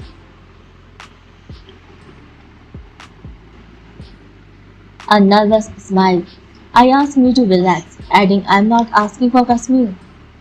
He told me that he had read an article by Augustine Paul in the college magazine. I had not read it. Paul in his article had recalled his sharing a room with President Zia in the college hostel in the early 1940s. He had done better than the president in the officers' training corps at college, and we ruefully wrote, in spite of my above achievement in the OTC, it is a typical irony of fate that it was to be Zia who later opted for the army and has risen to his present position, whereas I have to derive satisfaction from my sedentary job as an officer in the Indian Foreign Service. The president handed me a letter addressed to Augustine Paul, also an autographed photo of himself. He asked me to forward these to Paul. It took me a while to locate him. He was serving as second secretary in the Indian embassy in Bangkok. After a few weeks, the president inquired if I had forwarded his letter and photograph to Paul. He had not heard from him. Fancy a busy head of state keeping track of so insignificant an epistolary exercise. I assured him that I would immediately find out why Paul had not written to thank him. I asked Paul for an explanation. Here one sees the law of unintended consequences working with a vengeance. It was a cruel experience for the innocent Paul. As a rule-abiding Foreign Service officer, he had informed his superior in the embassy that he had received a letter from an autobiographed photograph from the President of Pakistan.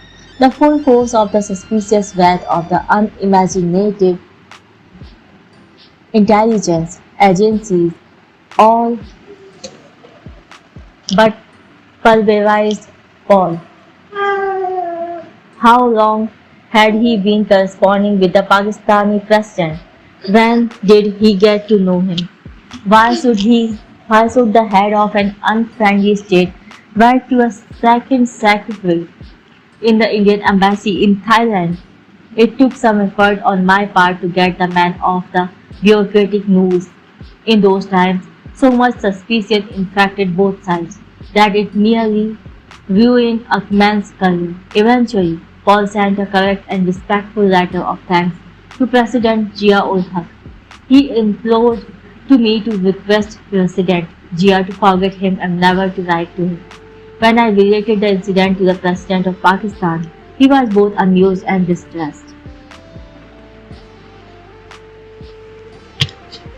Thank you very much for listening. Have a nice day. Now move to next chapter. 13. The Gentleman Politician. The 8th President of the Republic of India, R. Venkataraman, served his country well and for long, a man of integrity and virtue. He did nothing indecorous or distasteful in a polluted political environment. He brought in grace and civility, sound judgment, steady nerves and commitment. A religious South Indian Brahmin, he was a judicious secularist. He did not allow religion to stand in the way of his official duties. He was, after S. Radhakrishnan, the most effective vice chairman of the Rajya Sabha. His authority was seldom, if ever, thwarted. He once helped me out when I landed myself in a pickle in the Rajya Sabha. I was elected to the Lok Sabha on 31st December 1984. Venkataraman was the vice president. In some ways, he was of the Rajaji tradition, though not as austere or as loud. South Indian Brahmin politicians generally score over their North Indian colleagues. Of course, I refer to the sensible, sensitive, and sober, not those who in the house use their muscles, not their minds. Venkataraman worked with 4 prime ministers. Some lasted, others longer. He dealt with them wisely, offered advice to reduce their burden, and cleared their doubts. After the entirely unexpected assassination of Rajiv Gandhi, a great responsibility fell on him. He conducted himself with calm self-assurance and was a source of strength to the grieving family. Having held the important finance and defense portfolios, Venkataraman was well versed with the workings of the central government. The obvious power centers are the Prime Minister and the President. It is therefore imperative that the two work in tandem. Pandit Nehru's relation with Dr. Rajendra Prasad were not cordial. They differed on the implementation of the Hindu code bills. They differed on the reconstruction of the Somnath temple in Gujarat. Nehru was, on occasion, publicly impatient with the president. I remember one instance The Prime Minister was leaving for Iran. Most ministers and diplomats had come to the airport to see him off. I too had escorted the Dalai Lama to the airport. The President had, out of politeness, decided to see off the Prime Minister. Nehru was getting restless, walking up and down, swagger stick in hand. He kept badgering Candour, the chief of protocol, who told him that the President had left the Rashtrapati Bhavan. After a few more minutes, the Prime Minister again inquired, and Tandon replied, "Sir, he is halfway." "Is he walking?" asked the momentarily petulant Prime Minister. Prime Minister's relation with S. Radhakrishnan was more than close. Both being intellectuals and writers, they spoke the same language. However, Indira Gandhi had a falling out with Radhakrishnan. I was then working for her. She did not support him for a second term. Venkat Raman would later play a vital role during the tenure of her son.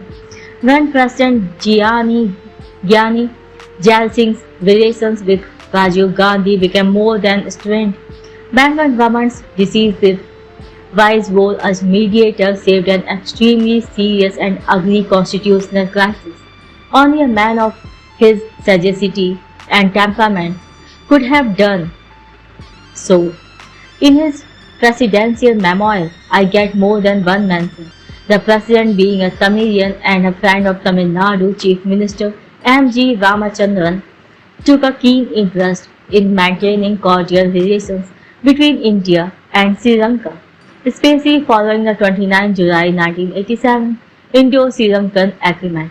For almost 2 decades, I observed Venkat Ramanji from close quarters and read his speeches, mostly drafted by his scholarly secretary Gopalakrishna Gandhi. I too drafted one, of which he used only half. I cannot claim intimacy with the President.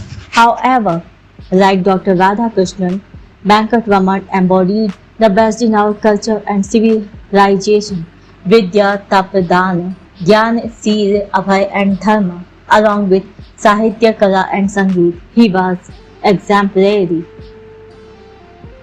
Thank you very much for listening. Now move to 14th chapter, Lord Mountbatten's Obsession. There was a time when I wrote lyrically and uncritically about Lord Louis Mountbatten, the man who partitioned India. Within 3 months of his arrival, some years ago, I even wrote a 10-page laudatory essay on him. I have now become a revisionist. Why not saying Nirad, see Chaudhry's venomous disdain for Lord Louis, see thy hand, great anarch.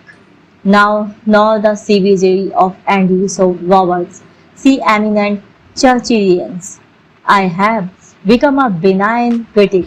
His Indian record has not only to be reassessed but, more importantly, demythologized.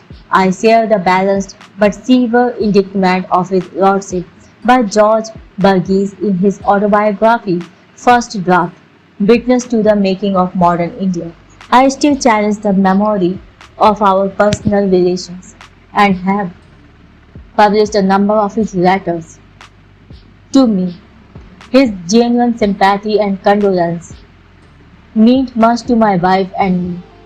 His father, when her father Maharaja Yadavendra Singh of Patiala died suddenly on 17 June 1974 in The Hague, he was the Indian ambassador to Holland. Here I write about an incident in which the less attractive side of Mountbatten shows up.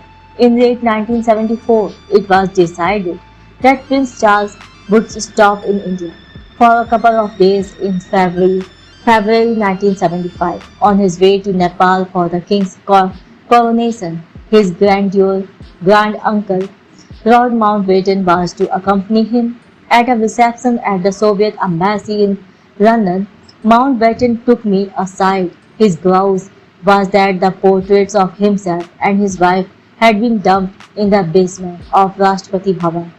He reminded me that Pandit Nehru, Sardar Patel, Maulana Azad and Rajaji had all agreed that the portraits were to be displayed in the corridor connecting Ashok Hall and the grand dining room for all time. The rumor of their alleged shift grated on him. Such trivia often occupied his robber scout mind. I conveyed to him my ignorance, assuring him that I was soon leaving for India and would ascertain the fact. I arrived in New Delhi a few days ahead of the royal duel. I informed Mrs. Indira Gandhi of my encounter with Mountbatten, not one of her favorite pupils, who considered our alleged folly a case of lèse majesty. She instructed me go to Rashtrapati Bhavan and see for myself and report to her. The not so celebrated portraits had indeed been shifted. Their new resting place was not the basement, however. Actually, they had been installed in an even more conspicuous place than their earlier perch. They now had the company of the portraits of Jawaharlal Nehru and C. Rajagopalalchari. On a chilly 20th February morning, 2:25 a.m., to be exact, I accompanied Vice President B.D. Jatti to Palam Airport to receive their heir to the British throne, and Lord Louis, who on spotting me made a beeline for me and asked, "Natwar, what about my portraits?" At 2:30 in the morning, heaven arrived. I informed him that the portraits had not been relegated to the basement. He was not satisfied and asked if they were still at their original place. I told him he would be happy to know that their new location was even more prominent than the original one. He would not let go. "So they have been shifted?" "Yes, they have been," I replied. His unease was discernible. Next morning, he went to the basement of the Rashtrapati Bhavan. I then took him to the new sanctum. He was fully satisfied. A crisis of sorts had been averted. There was an amusing sequel. Prince Charles, though fond of his grand-uncle Dicky, resented his admonitions. "Charles, put on our sweater. You will catch cold, and that too in public." Before taking off on the 26th for Kathmandu, the prince asked me at Palam whether he could come to India in October for a longer visit, but without Uncle Dicky. I replied that he would be most welcome. As for Uncle Dicky, Your Royal Highness, that is for the House of Mountbatten, Windsor to decide. Thank you for listening. Chapter 15. How PV became PM. Jawaharlal Nehru and PV Narasimha Rao did not have much in common, except that they both were intellectuals. Nehru's intellectualism was shaped by Harrow, Cambridge and Lincoln's Inn, by Bernard Shaw, Bertrand Russell, the Fabians. He probably dreamed in English. The title of his book, The Discovery of India, is a disarming confession of his need for discovering the lands of his birth. Rao came from a humble home. His intellectual center was India. Unlike Nehru, his knowledge of Sanskrit was profound. His speech on Mahatma Gandhi at the UNESCO on 11 May 1995 was a masterpiece. One has only to read his address on India's cultural influence on Western Europe since the age of Romanticism given at Alpars, Austria on 19 June 1983 to realize that PV was a man of learning, a scholar, a linguist, and a thinker of the first order. His roots were deep in the spiritual and religious soil of India. He did not need to discover India. In early 1990, he had decided to retire from politics. He had made all arrangements to go back to Hyderabad. He used one word where two might do. He once told me that something should be left unsaid. He conveyed a serene calmness. At the same time, he was not no saint. His private life inclined towards passion and sensuality. Very few were privy to his or this aspect of his life. He was astute, crafty, patient, also capable of biting sarcasm. He smiled without a smile. Nehru had a temper, PV a temperament. On 21 May 1991, A devastating and murderous tsunami hit Rajiv Gandhi. He was in the prime of his life. He had come to Bharatpur, my constituency, to help me in the 1991 elections. On 16 May, accompanied by his close friend Suman Dubey, a nicer and self-effacing man one could seldom find. The next day we drove to Agra. That was the last time I saw him. I wrote in an article 2 days later. The country weeps, the country mourns. I feel a terrible emptiness within and there is no drowning this sorrow. At the moment our consolations are few, our torments many. When the tears have dried, the anger subsided, the horror diminished, the scare will remain. So will be heartache. For his funeral, many world leaders arrived in Delhi. The US Vice President Dan Quayle, Prince Charles, Yasser Arafat, Benazir Bhutto and Nawaz Sharif, the King of Bhutan, the Deputy PM of the USSR, the Foreign Minister of China, to name a few. Before leaving Delhi, most of the VIPs called on Mrs. Sonia Gandhi at 10 Janpat.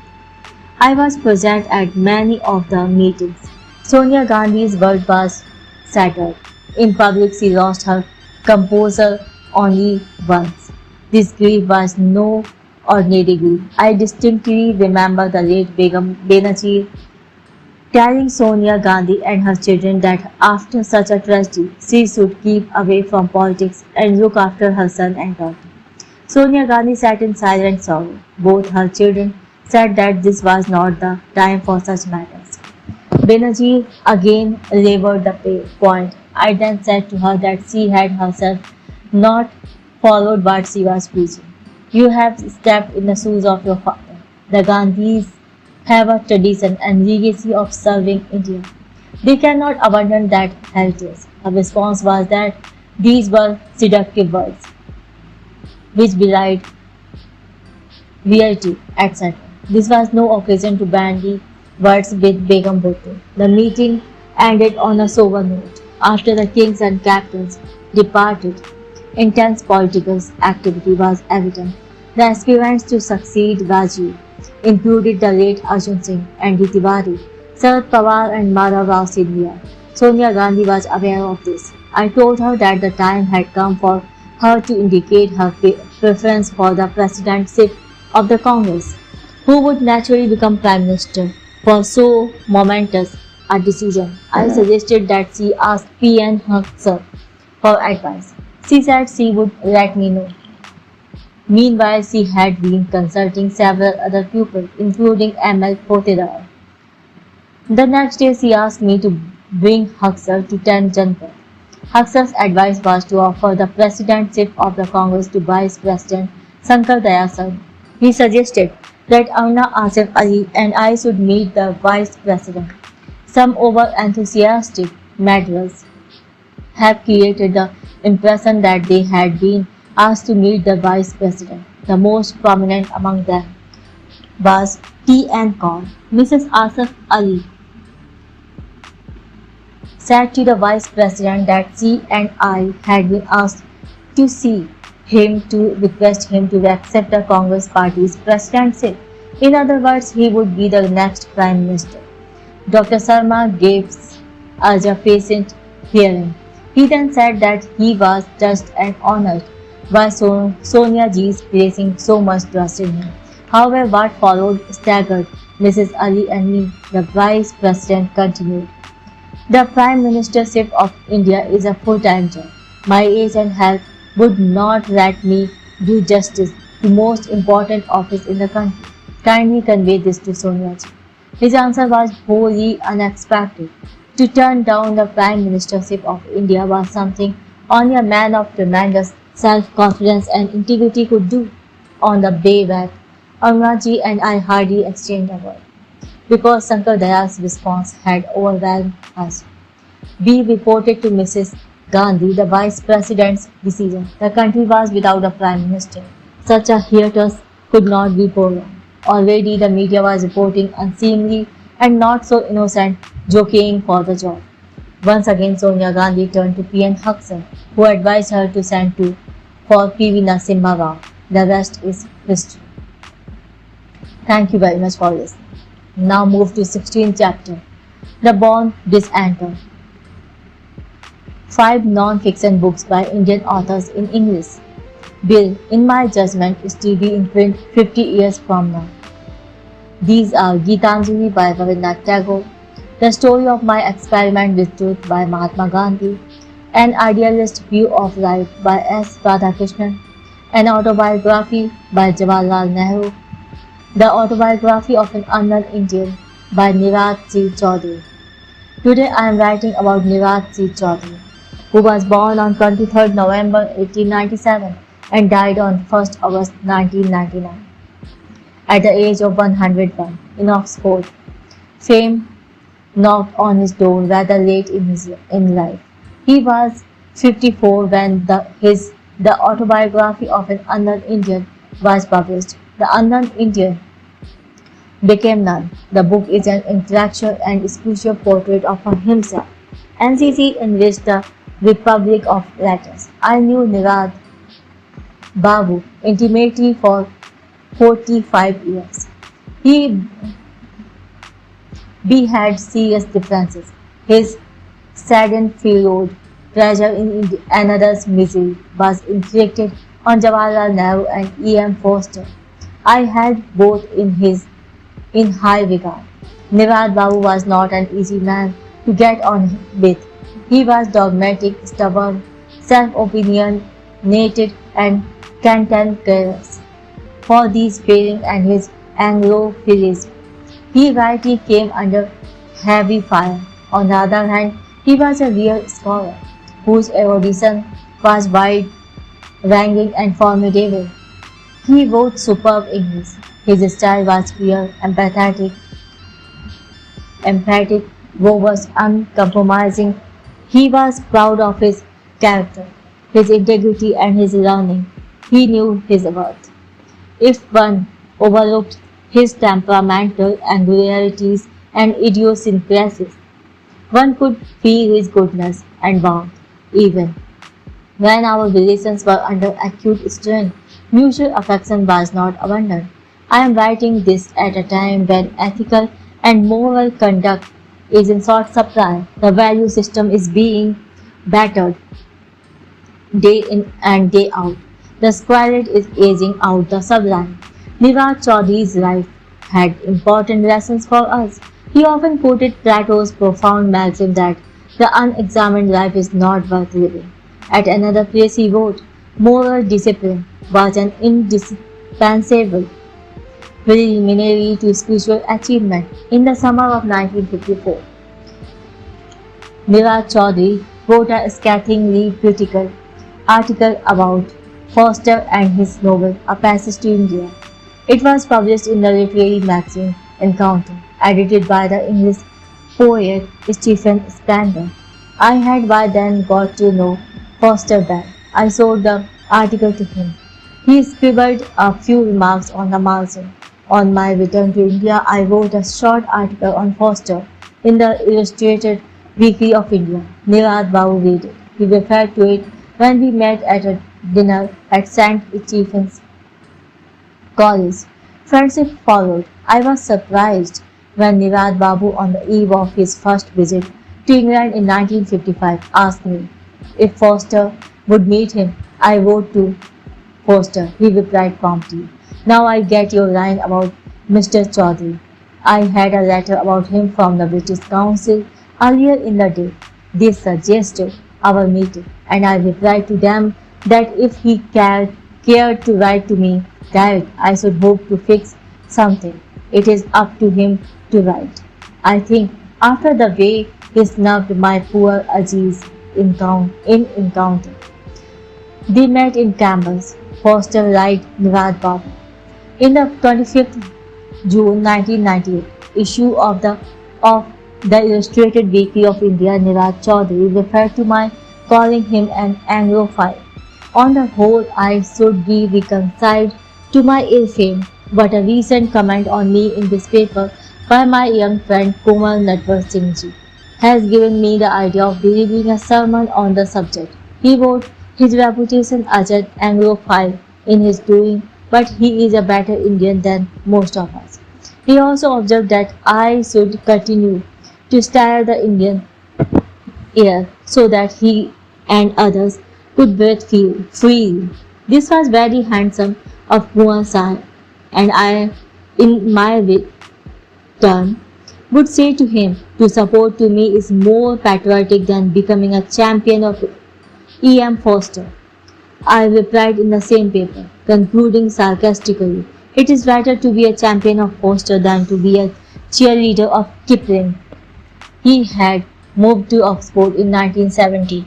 By the mid-1980s, his readership was dwindling, so much so that he could not find a publisher for the second volume of his autobiography, Thy Hand Great Anarch. Chatto and Bindus, to whom NCC sent the manuscript, told him that they could not publish a 1,000-page book, so could he reduce it to 500 pages. NCC refused. Soon I heard about this troubling development. I spoke to Graham Greene, the nephew of the well-known novelist, when he came to see me in Delhi in 1986. I told him that NCC was 90-year-old and great-grand. The least the publisher could do was give him a birthday present by publishing the second volume of his memoir. Greene was a director of Chatto and Bindus. He made sure that Thy Hand Great Anarch was published without cuts. A year later, in 1987, I was one of the guest speakers at the opening session of the 23rd International Publishers Association Congress in London. Among the speakers was Roy Jenkins, who was at the time Chancellor of Oxford University. I mentioned Nirat C. Chaudhary to him. I also suggested that Oxford should honor him in some way. I liked awarding him an honorary degree. 2 years later, on 3 March 1990, NCC was given the honorary degree of Doctor of Letters by Oxford. Thank you very much for listening. Now move to Chapter 17, Fenner, JP and Emergency. The declaration of the emergency on 26 June 1975 produced in London a degree of disbelief combined with fiery hostility. As the weeks and months wore on, the criticism became vicious and the hostility pernicious. The Times London carried a full-page appeal for the release of Jayaprakash Narayan. It was signed by some of the most ardent supporters and friends of India. I shall mention a few. Mrs. Lasky, wife of the late Harold Lasky, Lady Cripps, wife of Sir Stafford, activist and politician Fenner Brockway, Dame Sybil Thorndike, journalist Anthony Howard, historian John Grigg, and several members of the British Parliament, media barons and writers. It was by any measure a formidable anti-emergency document. Lord Mountbatten at a reception held by Queen Elizabeth II upbraided High Commissioner B.K. Nehru at me. You have locked up my friends, said he. The friends were the Rajmatas of Gwalior and Jaipur, who were being held in Tihar jail. So was the erstwhile Maharaja Brigadier Bhavani Singh. Mountbatten did not speak softly. He made sure that what he said was heard by many prominent guests. I was a regular book reviewer for the influential New Statesman, a weekly read by Nehru, Radhakrishnan and many others left-oriented Indian intellectuals. I was dropped from the panel of reviewers. Sanjay Gandhi was put on the cover of The Economist. The sun also rises, ran the heading. An agitated Dr. S. Gopal, the historian son of former President S. Radhakrishnan, came to see me. He was not given to verbal recklessness. He chose his words carefully. Never fancy Nehru's daughter doing this, he said to me. A majority of the Indian community was critical. The High Commission was firefighting on numerous fronts with little success, but the most persistent voice was that of Fenner Brockway. He was a Labour MP. He took up the case of Jayaprakash Narayan, whom he knew well. Famous sparks and arrows were inflicting fresh bombs by the day. His India credentials were impeccable. He had known Gandhiji and Jawaharlal Nehru. He first came to India in 1927 and had attended the Congress plenary sessions in Madras. His was a crusade in fortissimo. He was by no means a person who could be ignored. I sought an appointment to present our case and JP's conduct in the weeks before the declaration of the emergency. There are times when diplomacy misfires. My mission did, when I had unloaded my sanctimonious briefs. Feiner came out with all guns firing. Mr. Deputy High Commissioner, how long have you known JP? His tone was that of a man who was elementally indignant. I said I had met the Ryans 2 times and had him in high regard. Fanny Brockway told me that he had known JP for many years. You people sent him to London in 1971 to talk to British parliamentarians about the situation in East Pakistan and how the government was dealing with it. I arranged a meeting in the House of Commons for him to talk to many members. He made an excellent impression. Now you tell me he is a traitor. No one believes you. Brockway could not have put it more bluntly. I suggested to him that he write to Mrs. Gandhi, telling said to me. This he did. I forwarded his letter to the Prime Minister uncharacteristically. She did not respond. I too wrote to her. I know what to say to our critics. I do not know what to say to our friends. I received no reply. My own initial enthusiasm for the emergency was misplaced. My loyalty to her precluded objectivity. I was genuinely confused. As an IFS officer, it was my duty to justify an emergency, even though aspects of it could not be explained away. My activities during that time do not rebound to my credit. I consoled myself by repeating quotations from Goethe. Life is not fun, life is not a burden, life is a task. I came to Delhi for consultations in December 1975 and 76. By and large, the first 6 months of the emergency had not produced outrage. When I met Indira Gandhi in 1975, she was relaxed. Nevertheless, the arrest of Jayaprakash Narayan, Morarji Desai, Atal Bihari Vajpayee, Chavan Singh and others could not be justified, but criticism was stifled due to rigorous press censorship. In December 1976, however, a worrying sea change had occurred. I saw her, but she was far from relaxed. Very differentially, I said that Sanjay was attracting widespread adverse criticism in England. This must be so in other countries as well. When I said, Madam, we can't pretend he does not exist, her response was an intimidating look. Words were unnecessary. Even a mild force of lese majesty was not permitted. I took my leave feeling rather miserable. While in Delhi, I heard about the darker side of the emergency. Rigorous press censorship, forced vasectomies, the strange and severe behavior of Sanjay Gandhi. For all practical purposes, he was in charge and intolerant of people who crossed his path. It was power without responsibility. It was not a pretty picture. On return to London, I met someone at the office of Amnesty International to get a more objective view of the emergency. It was a futile effort. I do remember him speaking at some length about George Fernandez, who was apparently having a very rough time in jail. I did, however, succeed in getting an invitation for Michael Foot to spend some time in India. He was at the time number 2 in the cabinet of Prime Minister James Callaghan. He was well received. He met Mrs. Gandhi and other leaders. We also succeeded in persuading him to make a trip to Kashmir, the first and only member of the British cabinet to visit the valley.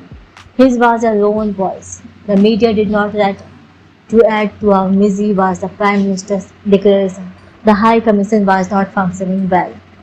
Thank you very much for listening. Chapter 18. The Perils of Diplomacy. In November 1983, over 40 heads of state and government came to Delhi for the Commonwealth Summit. So did Queen Elizabeth too in her capacity as head of the Commonwealth. She does not participate in the deliberations.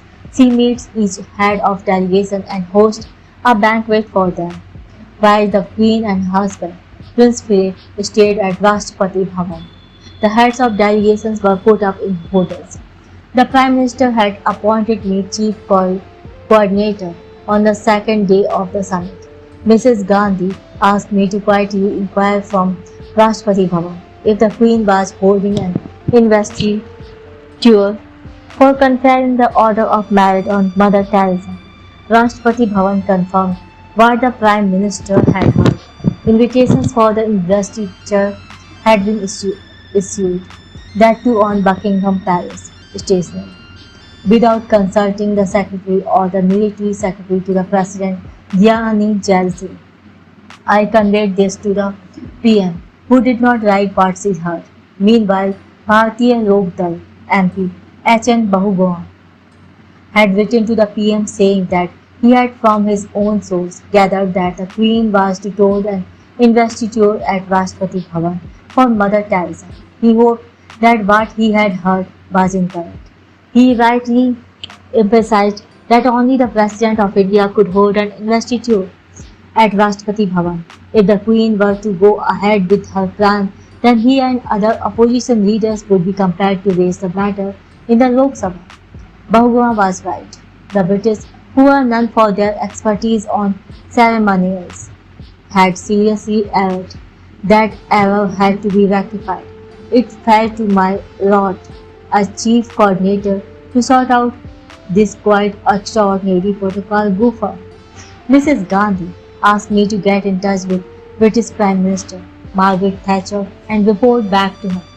The British High Commissioner Robert Gary was an accomplished and skillful diplomat. I asked him to convey to Mrs.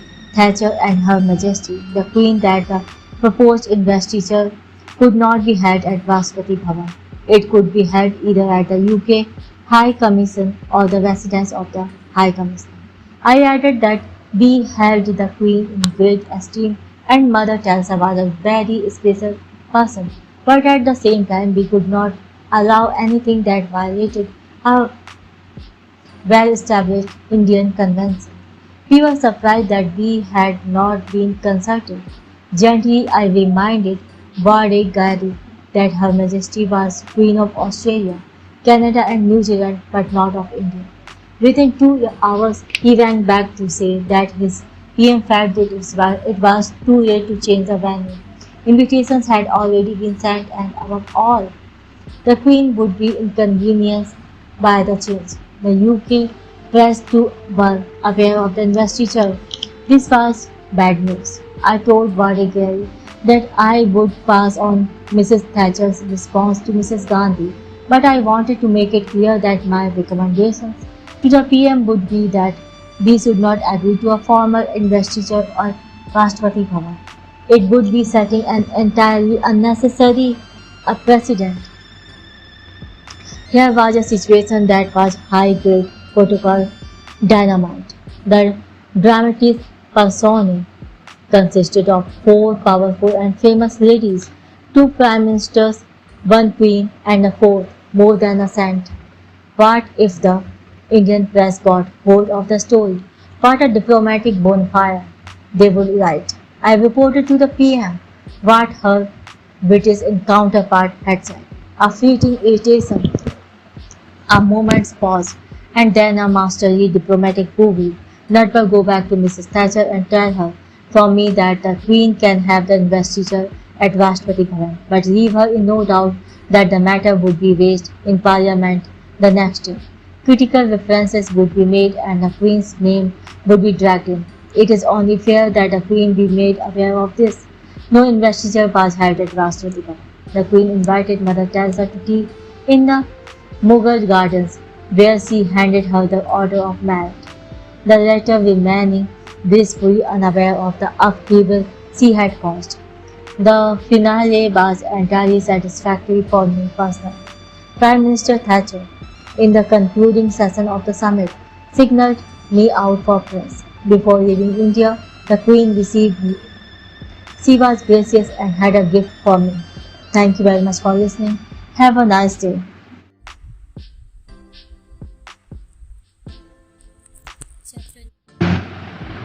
A tale of an IFS professional.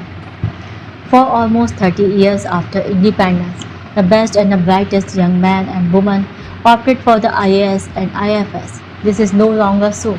The corporate sector is now attracting them. Much higher salaries is one reason. Working conditions are far superior. Grove trotting in my times was largely done by the Indian Foreign Service Walras. This has all changed. The IFS has lost some of its luster. Today I write about an unfortunate incident that occurred in our embassy in Paris in late 1959. An IFS officer who was on probation had been posted there to learn French and was also allotted some work at the Chancery. I shall call him X for reasons that shall become obvious soon. He was caught in an act of not so innocent theft. He panicked and tried to set fire to some official papers in the room. This misdeed was reported to the Ministry of External Affairs. The provisional was recalled to Delhi and the matter was referred to the Ministry of Home Affairs. I was at the time Under Secretary there. The Home Ministry, with the approval of Pandit Pant, the Home Minister, recommended immediate dismissal of the provisional. I had no personal axe to grind. I hardly knew axe. Nevertheless, I sincerely felt that dismissal was too severe a punishment. The man was in his early 20s. Dismissal would almost certainly block future employment. In true bureaucratic tradition, I should not have put myself out to intercede on behalf of the offender. I was too small a fry to challenge the decision of the Home Minister, but I was never a blind bureaucrat. I genuinely felt that two wrongs did not make a right. This is what I did. Dr. S. Gopal was at the time director of the historical division. He was the son of Vice President S. Radhakrishnan. We shared a common interest in history and literature. He was endowed with a brilliant intellect. I went to see him and narrated the melancholy tale of X to him. Also that injustice was being done. He rightly observed that it would be difficult to put aside Pantji's decision. Did I have any alternate solution? I said I did. Why could the government not give X a chance to resign? Gopal was not dismissive. What do you want me to do? He asked. Speak to your father and request him to speak to the PM. I was displaying outrageous cheek. Why on earth should Gopal pay any heed to me, let alone put the case before his father? To my surprise, he decided to take me to the Vice President and Under Secretary, wasting the time of the number 2 man in the country. It's not done. Fools rush in there and just fear to dread. An ambassador to the USSR, Dr. Radhakrishnan, had paid little heed to petty bureaucratic wooden-headedness. He heard me out. I came back confused and uncertain. Doubts assailed me. Should I have stuck my neck out this far? All I could do was wait. Radhakrishnan, to my disbelief, did take up the case of X with Prime Minister Jawaharlal Nehru. Mercifully, he did so without mentioning my name, for frankly, I had begun to question my orthodoxy and my judgment. Had I leaped before looking? The Prime Minister's response, Gopal informed me, had been controlled indignation. Did the BP know that the foolish and deceitful young man had tried to set fire to the embassy? Apart from stealing, the Home Minister had taken a decision. How could that be questioned? The Vice President said he was aware of the unacceptable conduct of the probationer, who certainly deserved to be punished, but dismissal was too drastic and would almost certainly ruin his future. He suggested that the PM send for the probationer. Two busy great men, both inspiring humanists, but concerning themselves personally with the future of an individual of little consequence. It did both much credit. So generous and considerate an approach is inconceivable in today's setting. I did not hear anything for the next few days. The suspense disturbed me no end. I was blaming myself for my foolhardiness. Then came relief. The Prime Minister's private secretary telephoned to say that the PM wished to meet X. I should bring him over. He mentioned the time and date. I then gave X a pep talk. He was by this time enveloped in a state of acute anxiety and neurosis. I told him that he was being given a chance to redeem himself. He must come clean and ask to be forgiven. I took him to the Prime Minister's office in South Block. X was ushered into his room. I decided not to go in and await the outside outcome. A few minutes later, I was sent for. The Prime Minister was telling X, "You have let me down. You will have to perform prayashchit." X was not dismissed. He was asked to resign. As I read this, I asked myself, do I have any regrets? Would I behave again today the way I did in 1959? Yes, constituted as I am, I would act as I did 53 years ago. Chapter 20. President Ronald Reagan stymied. I first set foot in the White House, the official residence of the President of the United States, in November 1963. It was a sad day.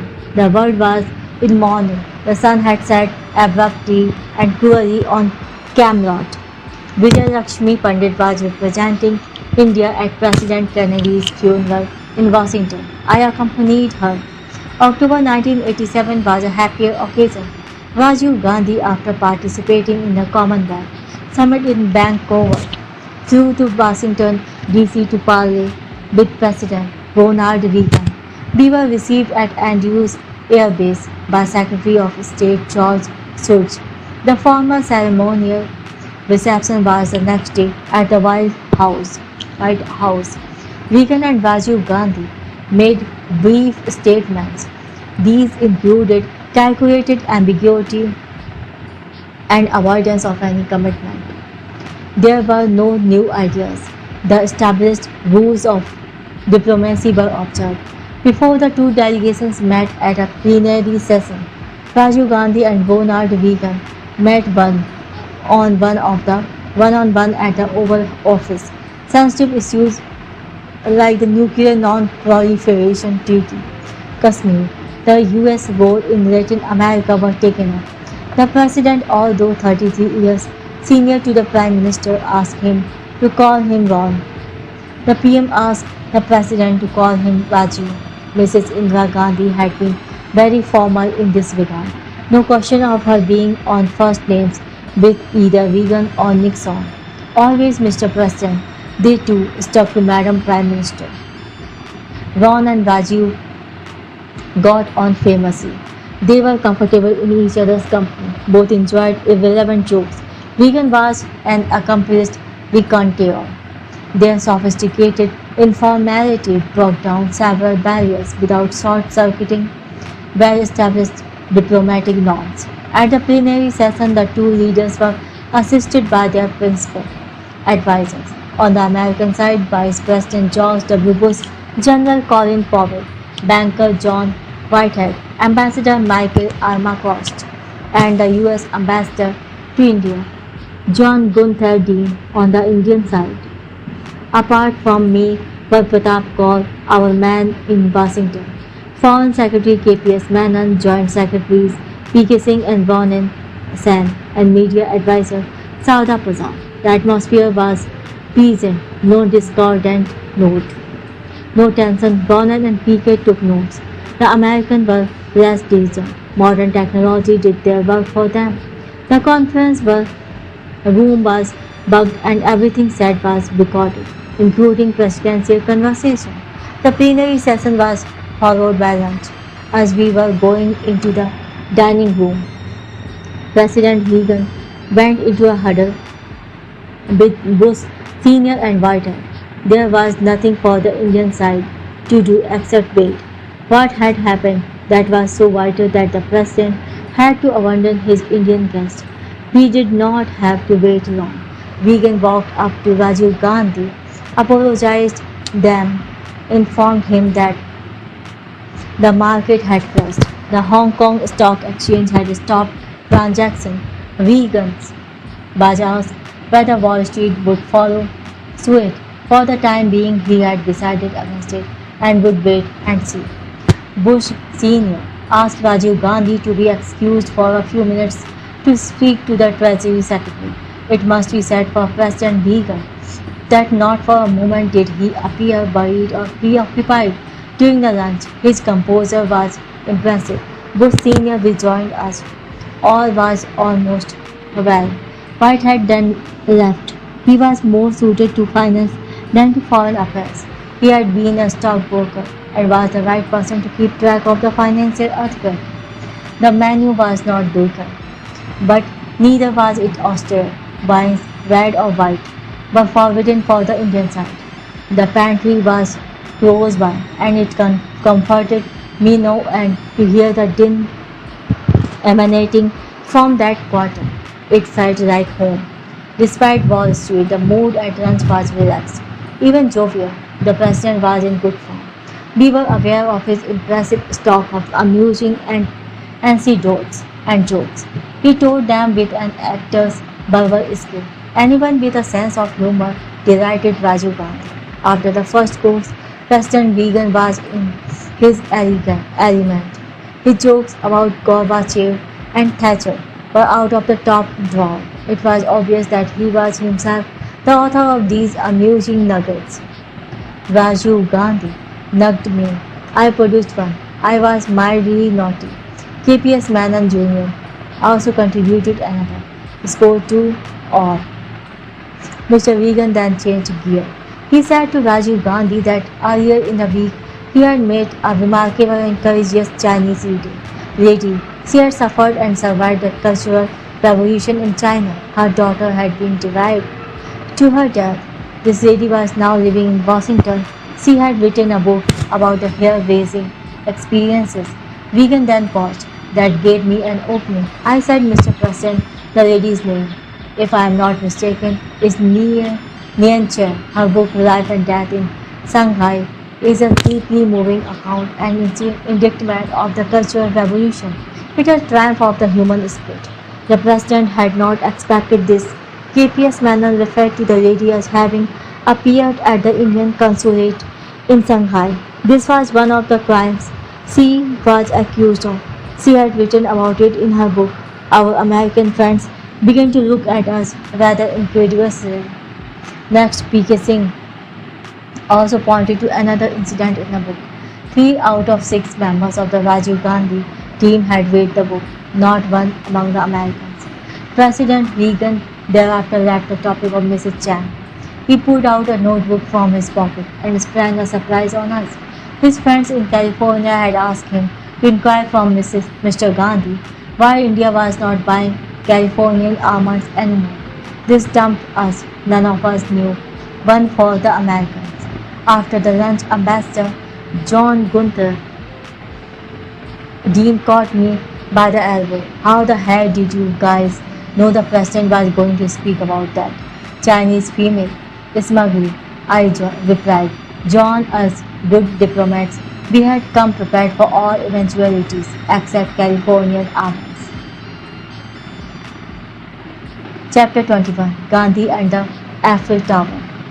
Ernest Hemingway spent his early youth in Paris in the 1920s. He fell in love with the city and wrote lyrically about it. If you are lucky enough to have lived in Paris as a young man, then wherever you go for the rest of your life, It stays with you, for Paris is a movable feast. My first glimpse of Paris was in autumn of 1952. It had stayed in my imagination ever since. Andrew Malraux, the cultural star in Charles de Gaulle's government, made the city sparkle by giving it a good scrubbing. French history, culture, and literature became part of my consciousness and sharpened my aesthetic sensitivity.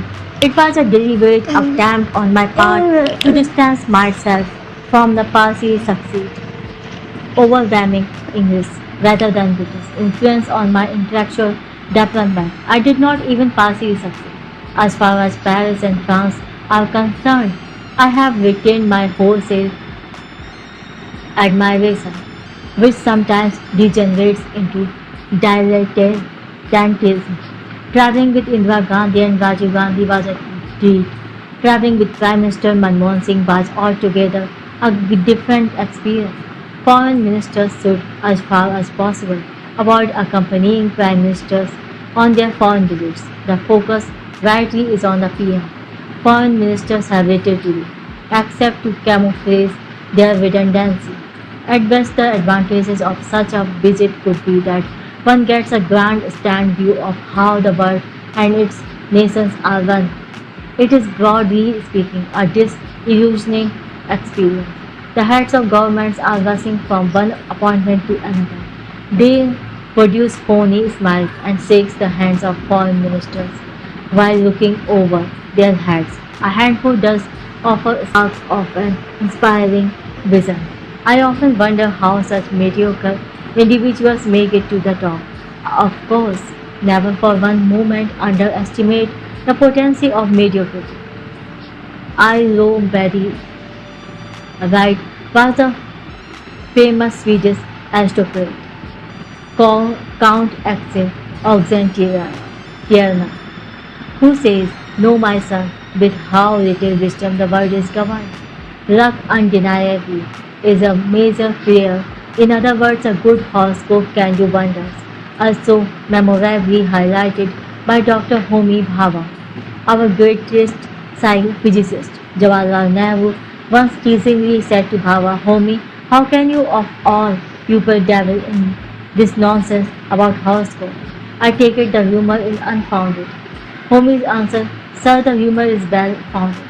I have often posed the question to myself, how could Panditji include such C-category individuals in his cabinet? The answer is that the ministers have powerful horoscope." Nehru smiled and changed the subject. On 9 December 1970, Charles de Gaulle died. Prime Minister Indira Gandhi immediately decided to leave for Paris to pay homage to a man for whom she had high regard. She asked me to accompany her, no one else except one security officer. She stayed with Ambassador D.N. Chatterjee. I asked Ashok Gokhale, number 2 in our Paris Assembly. A memorial mass was held at Notre Dame Cathedral. World leaders had all rushed to the French capital to pay their respect to 20th Frenchman of the 20th century, greatest Frenchman of the 20th century. The occasion combined serenity with sensitivity, sobriety with a smile. In the evening, President George Pompidou gave a reception at the Elysee Palace, the official residence of the President of France. It does not have the splendor of Versailles, but its interior has its own grandeur.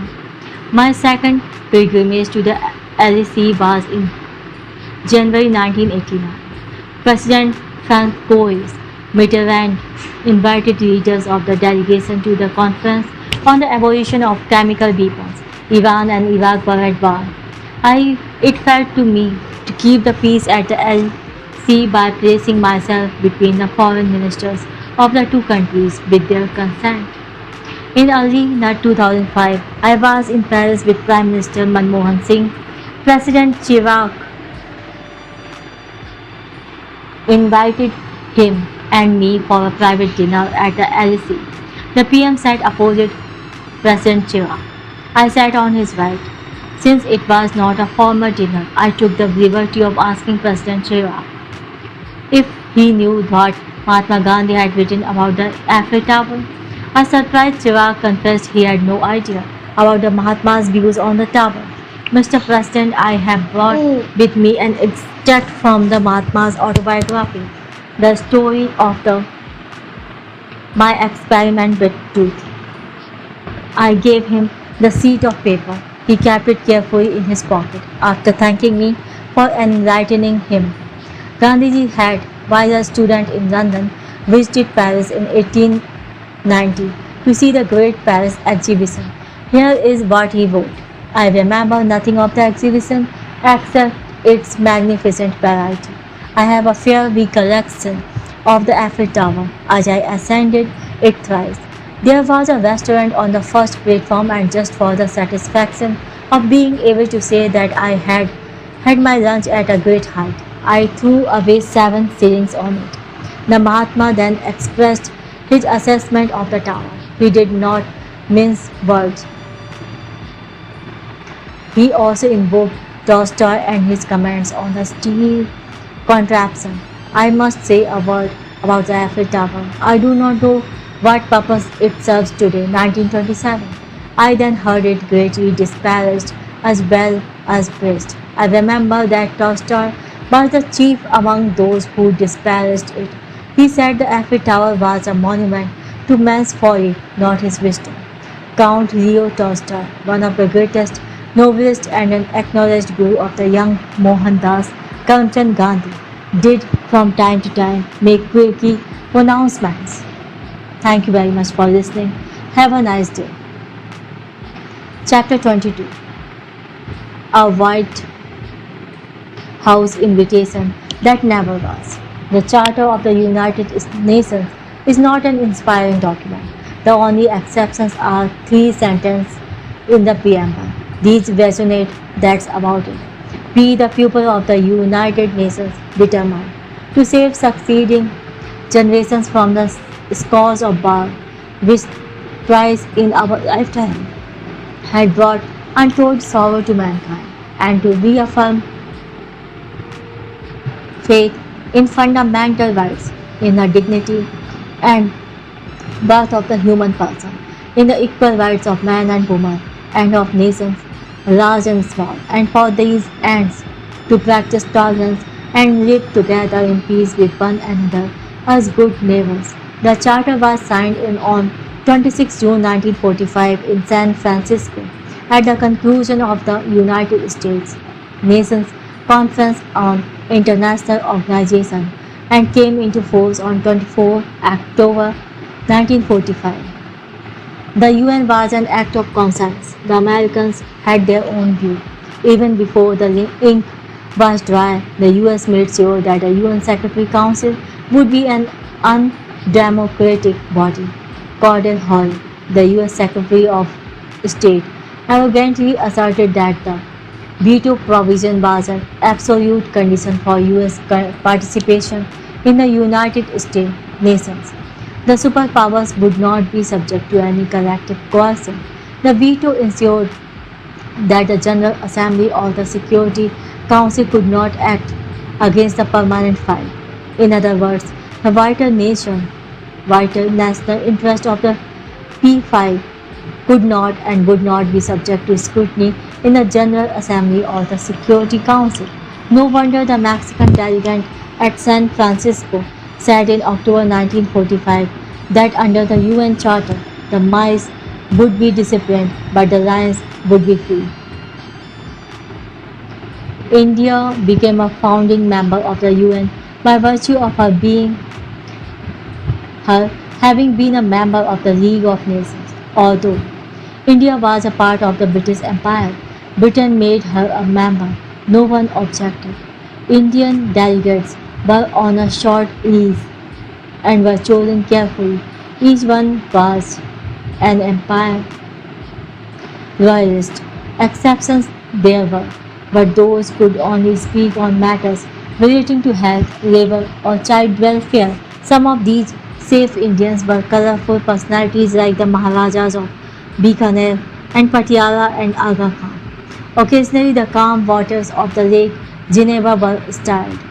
At the time, best times, the League of Nations was an curated organization. It was dominated by half a dozen European countries. The US was not yet a global power. It was hoped that the UN would set the agenda of humankind. Alas, this did not happen. Regardless, Jawaharlal Nehru had faith in the UN. That is why he took the Kashmir issue to the UN Security Council. On 1st January 1948, a case of political innocence. In the council, the dice was loaded against India from the start. Indira Gandhi did not look at the UN with starry eyes. She addressed the General Assembly on several occasions in 1968 and 70. I accompanied her. She was a star attraction and was looked up to as a leader of a great democracy and as a stateswoman representing the voice of hundreds of millions around the globe. She was a leader, not a pleader. Her speech of 1968 was appreciated and remembered. She had ended her address with these lines from the 10th book of the Rigveda: Common be your prayer, common be your end, common be your purpose, common be your deliberation, common be your desire, unified be your hearts, unified be your intentions, perfect be the union amongst you. In 1970, the UN observed its 25th anniversary. Many world leaders came to New York for the occasion. This time, Indira Gandhi's theme was a somber appraisal of the UN's functioning during the past 2.5 decades. 25 years later, the principle of the universality of the United Nations membership does not yet prevail. The system of unilateral action and exclusive alliances has not been disowned. A subtle reference to US intervention in Vietnam, spheres of influence and balance of power continue to actuate the policies of many nations, even though they fail to produce the desired result. Our ambassador to the US was L.K. Jha, well known for his American tilt. Subtlety of mind was not accompanied by openness of character, a product of the Indian civil service. He had no strong political convictions. 2 days before the Prime Minister's departure from New York, Jha asked her if she would like to attend a dinner President Nixon was hosting for leaders of the delegation at the White House. She said she had received no invitation. The Master's reply was disingenuous. No invitations had been sent by President Nixon. It was for respective heads of mission to inform their President or Prime Minister of the dinner. The Prime Minister found this novel way of inviting heads of government unacceptable. She rightly felt this is to be a summons, not an invitation. That L.K. Jha should even have imagined that this verbal invite would be entertained appalled her. He pleaded. She asked him to convey to the White House of her inability to attend the Nixon dinner, as she had to leave New York urgently. The Master next requested the PM to write to President Nixon explaining her inability to attend. Mrs. Gandhi turned to me, Natwar draft form. I did. She signed it. I took it to the ambassador. He did not like what he read. Natwar, it is so dry. Can't you produce a less chilling letter? Jha sighed. I should tell you that she will not change her mind. If I were to convey to her that you wanted an effusive one, she would not even send this one. She knew what she was doing. She took unkindly to the Prime Minister of India being taken for granted. What a contrast to Mr. President Bush, the people of India dearly love you. A statement which Manmohan Singh will never live down. Indira Gandhi could be forgiving and charmingly gentle, but no one could be allowed to treat her in an offhand manner. Behind the velvet glove, there was a steel. She made us all feel proud. Thank you very much for this. Chapter 23, Castro and the New Afghan Government. Fidel Castro is unlikely to remember, and I am unlikely to forget my several meetings with him. Fidel, every Cuban uses his first name to resort to a born-out creature, is living legend. The other two are the 92-year-old Nelson Mandela and 100-year-old General Nguyen and Gia, who drove the French out of Vietnam 55 years ago. In late 1982, I visited Havana to chalk out a strategy on how to make an NAM summit successful. The sixth summit was held in Havana in 1979, when Fidel Castro was elected chairman of the movement. The flight to Havana was an exciting ordeal. Delhi, New York, Mexico City, Havana.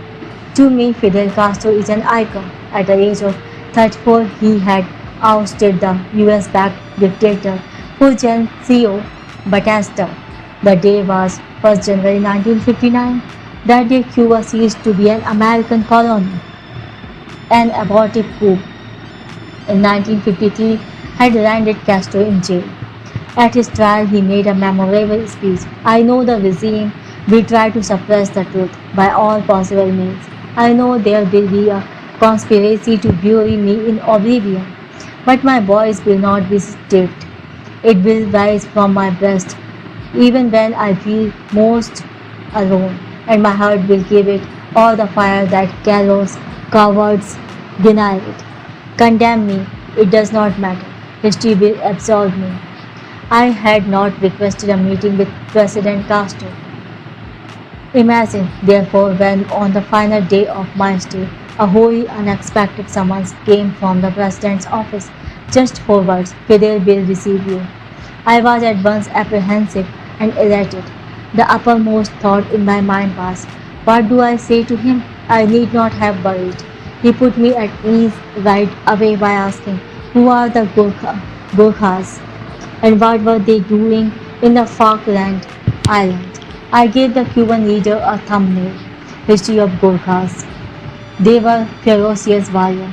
Their valor was legendary. Most of them came from Nepal. They had served in the British Indian Army. Even today there was a Gurkha regiment in the British Army, which had fought in the recently concluded Anglo-Argentine War. I then asked, Excellency, your query about the Gurkhas surprised me. Castro said he had come across them in Maurice Herjog's book, Annapurna, which he had recently read. We then briefly touched on the forthcoming NAM summit in New Delhi. On 2 other occasions, I was given the opportunity to spend some time with the great man. At one of these meetings, I asked him, when did you first meet Jawaharlal Nehru? What he related was fascinating. In September 1960, the UN General Assembly observed the 15th anniversary of the founding of the organization. Many world leaders came to New York. Among the more prominent were Jawaharlal Nehru, Nikita Khrushchev, Mao Tito, Gamal Nasser, Ahmad Soekarno, Kwame Nkrumah, Harold Macmillan, Dwight D. Eisenhower, and Fidel Castro. On arrival in New York, Castro, to his dismay and disgust, found that no hotel would put him up. Temporarily, he moved into the tiny Cuban mission to the UN next day. He called on the Secretary General of the UN, Dag Hammarskjöld, to tell him that it was the Secretary General's duty to find a place where the Cuban leader and his delegation could stay, fearing that he would pitch a tent in the UN compound and move there. Even for so unflappable a character as Hammarskjöld, this was an entirely novel approach by the leader of a member state. Having taken up the UN establishment, Castro moved into a hotel in Harlem in New York City. This was unprecedented. It made headlines. Castro said to me, do you know, Which leader was the first to come to meet me in Harlem? The great Jawaharlal Nehru. I was 34 years of age. I was inexperienced. I was tense. I had never been to an international conference. Nehru boosted my morals, enhanced my self-confidence. I will never forget Nehru's magnanimous gesture. At yet another meet, he let go at the USSR. I had been elected chairman of the NAM in September 1979. USSR invaded Afghanistan in December, thus inflicting a near mortal blow to my chairmanship. Here I was, a friend of the USSR, and they did not even have the courtesy to take me into confidence. Then came a Castro broadside. Not only that, they sent a government to Kabul in a suitcase. This was a reference to Barbara Karman being sent from Moscow to become president of Afghanistan. I much enjoyed his candour. The last time I met him was in September 1988 in Havana along with Prime Minister Rajiv Gandhi. The meeting lasted 6 hours. Castro placed before us his well-tense Chong worldview in showing language and passion that made a lasting impression on Baji. It was a stunning tuition on the most intractable international issues. Granted, it was a one-sided view, but Castro made a convincing case for it. He and Rajiv Gandhi is connected. Regardless of the 18 years difference in their age, both men of vision, imagination, and honor. One contrast was glaring. The Indian PM always dressed immaculately. The Cuban leader makes no concessions to sartorial elegance. Fidel Castro is now 86 years. He is in semi-retirement. He makes pronouncements from time to time. The world listens. He was outlived 9 US presidents and 10 Indian prime ministers. A record, when he finally departs, there will be a lonesome place on the horizon. Thank you very much for Cambodia and its King. Chapter 24. Hindu religion and culture made peaceful inroads into what till the last quarter of the 20th century was known as Indochina. Here, two great civilizations met and coexisted. The Khmer Empire. Cambodia was the largest and the most prosperous and sophisticated region in Southeast Asia. Even today, from Burma to Indonesia, one can witness architectural wonders which distinctly carry the stamp of Hinduism and Buddhism. Angkor Wat in Cambodia and Borobudur in Indonesia are sublime works of art. The Kambodjas built a vast empire. Their rulers, called Dev Rajas and Buddha Rajas, ruled from Angkor. Their rule lasted from AD 150 to AD 1471. Angkor then disappeared for nearly 500 years under trees and forests. As happened to Ajanta and Ellora, the former was discovered by a Frenchman and the latter by an Englishman. The Kingdom of Cambodia became a French colony in 1883 and remained so till the end of 1953. Between 1941 and 1945, Cambodia was in Japanese hands. Nevertheless, they allowed the French administration to continue. The most famous and long-lasting leader of Cambodia was King Norodom Sihanouk. Jawaharlal Nehru worked journey in Phnom Penh on his way back from China in October 1954. He spent 24 hours there and met the young king and liked him. It was at this meeting that Sihanouk expressed his wish to attend the Bandung Conference, which was to be held in April 1955. Nehru told him that he looked forward to meeting him there. Before going to Bandung, the Cambodian leader came to India for an 88 days visit, 16 to 24 March 1955. I was appointed the liaison officer. The Prime Minister went to Palam Airport to receive Sihanouk. Soon a plane was seen approaching the airstrip. Suddenly it pulled up. It made several rounds over the airport, the exercise lasting more than 10 minutes. The PM was getting restless. No one could enlighten him on the strange antics of the pilot. Finally it landed. Nodam Sihanouk descended from the plane in a white closed-collar coat and a black dhoti, the former dress of his country. The PM asked him why his plane kept circling over the airport for so long. The prince told Pandit Nehru that his pilot was a French national. The aviation map he was using for his flight path only showed Safdarjung Airport. We discovered that the map was published in 1936. Palam Airport did not exist then. Our Cambodian friends were 29 years behind time. Even a more hilarious situation followed. The prince had brought 4 or 5 Buddhist monks with him on the PM's instruction. We too brought our monks. Pali was their common language. Normally monks are composed and serene. However, the PM noticed that our monks appeared in a state of shock. He asked what the matter was. The reply this time was indeed unsettling. Our monks had asked the Cambodian monks what their dietary preferences were. The answer was beef. That was my first introduction to Cambodia and its king.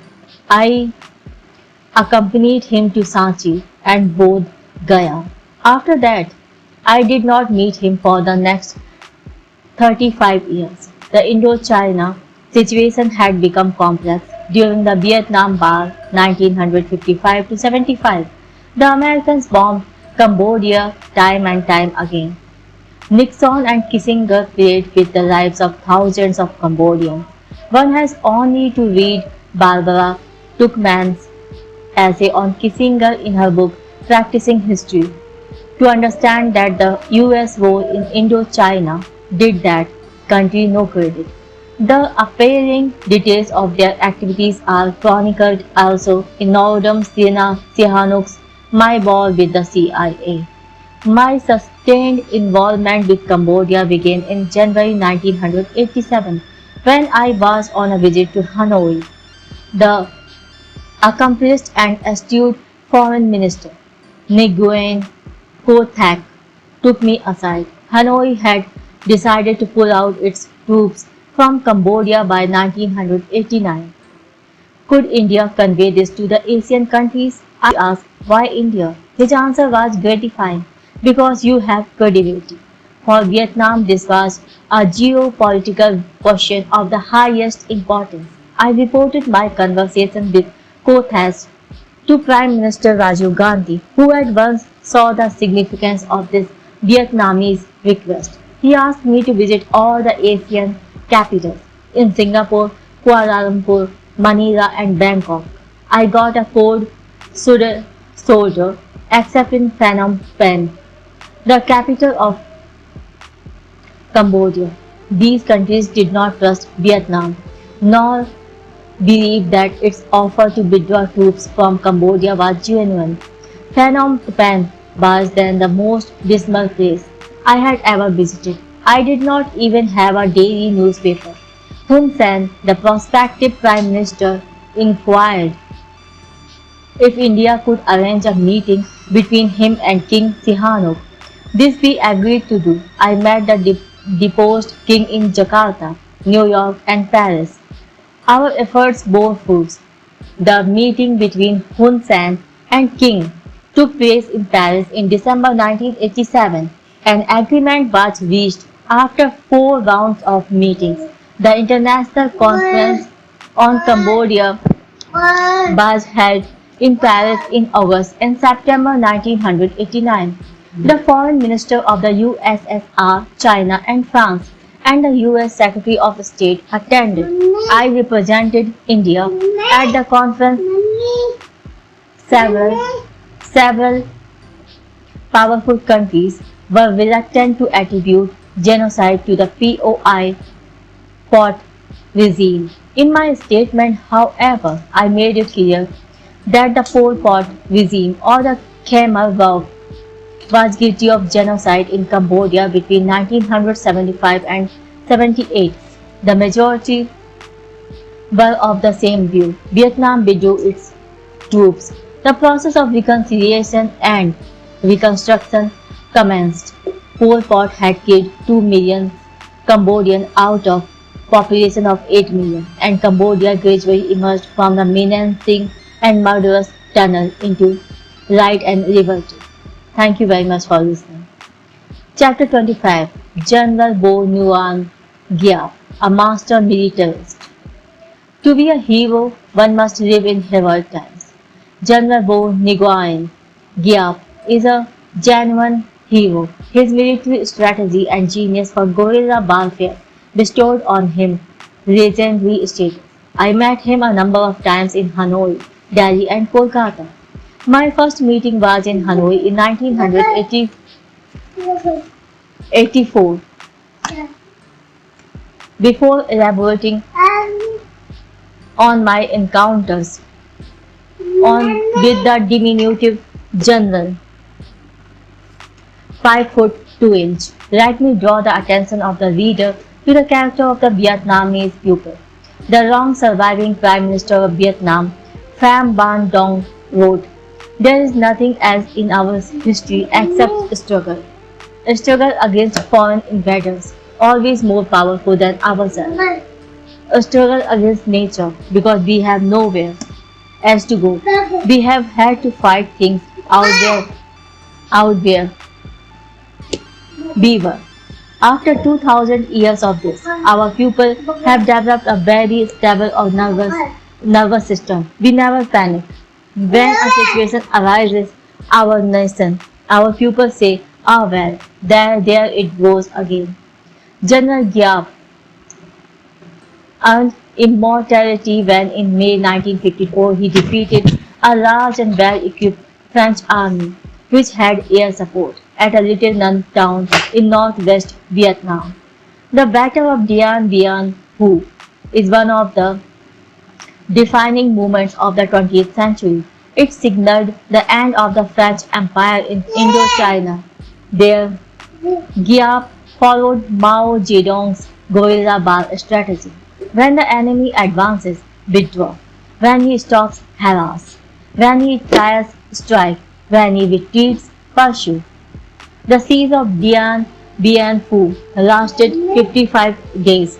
Giap surprised the French when he took his heavy armor to the rampart of the French fortress. In the middle of the night, noisy, the French eventually surrendered. Winning the battle was step number 1. The management of post-battle events was equally important. Giap said to me, "We lost not a day in establishing an administration that ensured order, economic planning, relief and rehabilitation. We would have failed if we had not planned all this before the battle began." Finally, our ideology triumphed. He gave the analogy of 4 wheels of motor car. If one wheel was missing, the car could not move. Hence, he ensured that ideology, military action, administrative policy, and economic planning, all 4 worked in tandem. Success followed.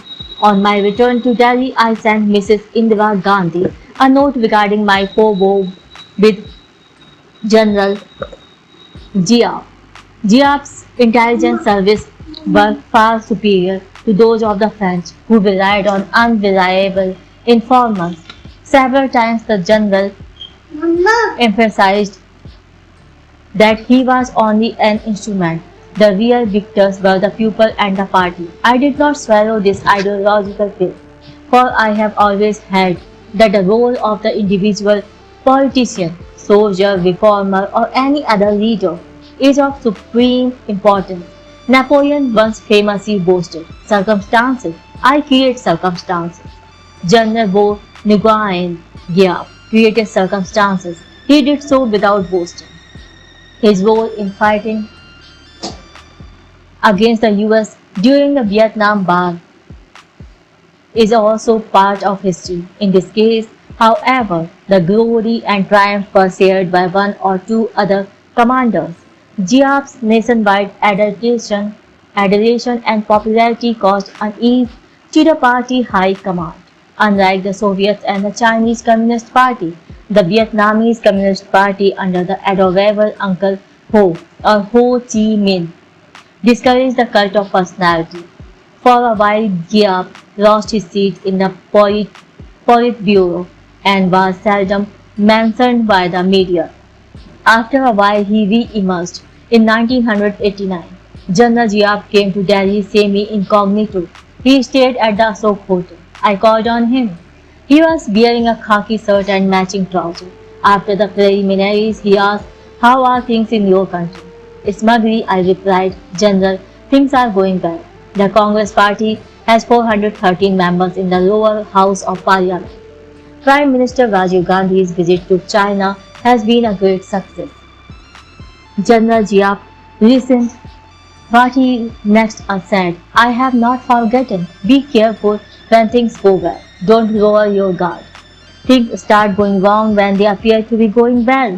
Sage advice that we did not follow. In 1989, general election, the Congress came down to 195 MPs from 413. We had become complacent and paid a heavy price. I last met General Giap at his home in Hanoi in 2005. My wife also accompanied me. The general was in full military regalia. In honor of the Indian Foreign Minister, his wife played host. He spoke little. He presented us signed copies of his books and insisted on a formal photo opportunity. He was then 95 years old. Last year he crossed 100. I acquired wisdom late in life. Some of it I acquired from General Bo Nguyen Gia. Thank you very much for listening. Chapter 26. Hastings Banda and Diplomatic Protocol. The first generation of African leaders was inspired by the Indian freedom movement. Kwame Nkrumah of Ghana, formerly Gold Coast, Jomo Kenyatta of Kenya, Kenneth Kaunda of Zambia, formerly Northern Rhodesia, Julius Nyerere of Tanzania, formerly Tanganyika, Milton Obote of Uganda, Seretse Khama of Botswana, formerly Bechuanaland, and Hastings Banda of Malawi, formerly Nyasaland. Of these, Dr. Banda was the odd man out. He was a sinister and quirky dictator. Born in 1898, he spent 42 years abroad, mostly in the UK, as a practicing doctor. He was intensely conservative and an opinionated elder of the Church of Scotland. His proximity to divinity was spurious. He was 60 years of age when he returned to his homeland. He converted the Nyasaland African National Congress into a mass movement. "Very soon, I hope to have the whole of Nyasaland on fire," said the man wearing a three-piece suit with a black homburg atop his head. The British handling of the volatile situation was inept. The colonial office in London gave the impression of an empire on the run. Dr. Banda was arrested by Governor Robert Armitage, who declared an emergency. The territory saw an outburst of violence. Banda emerged a hero, commenting on his year-long imprisonment. He said, "It was the best turn the British ever did to me." He was released. Nyasaland attained freedom. Banda ruled Malawi for the next 30 years with an iron hand. His dictatorship soon became a tyranny. He appointed himself president for life in 1971. Dissent was snuffed out with brutal force. Thousands of Malawians were put in prison, where they were treated like animals. No freedom of speech, no freedom of press, no redress, no appeal.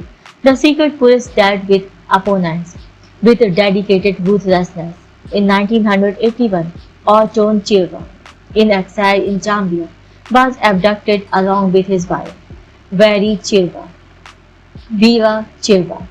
He had studied in St. Stephen's College, We met in Lusaka during my 2.5-year tenure there. He related horror tales. On reaching the capital, Grand Day, he was charged with treason, tried and condemned to death. The death sentence was then converted to life imprisonment. 2 years later, 3 cabinet ministers were bludgeoned to death. Banda enriched himself, controlling a huge business empire. I have given this lengthy introduction because Banda is not well known. History has passed him with an indifferent shrug. Now comes his brief appearance in New Delhi. In November 1983, the Commonwealth Summit was held in the Indian capital. Indira Gandhi was host and chairperson. I was appointed chief coordinator. The Commonwealth Heads of Government meeting, CHOGM, is a much smaller undertaking compared to the NAM summits. Queen Elizabeth II was in Delhi to inaugurate the event. Most Commonwealth heads attended, including Dr. Banda. Mrs. Gandhi hosted several dinners for the heads at the Asok Hotel. The Malawi president handed us an unprecedented protocol tsunami. Dr. Banda was a bachelor. His constant companion for almost 30 years had been Cecilia Kadjamira. He had employed her as a nurse in his London surgery. She returned to Malawi with him. From nurse, she was promoted to become His Excellency's secretary. Her rise was rapid. In no time, Madam Cecilia was appointed official hostess, eventually to become Mama, Mother of the Nation. She had accompanied Hastings Banda to the Delhi summit. When it came to sending an invitation to him, the question arose to invite Mama to dinner or not. I placed the problem before the Prime Minister. Open-minded and tolerant she was, but a Puritan when it came to mistresses camouflaged as hostesses. No invitation for Mama Cecilia. I was perhaps the only civil servant who on rare occasions stood his ground. I told the PM that Banda would boycott the dinner if Mama was not invited. That would be noticed. The consequences could be entirely disagreeable. R.K. Dhawan, her personal secretary, supported me. After a pause, Mrs. Gandhi asked me, "Does the Queen invite her?" "Find out."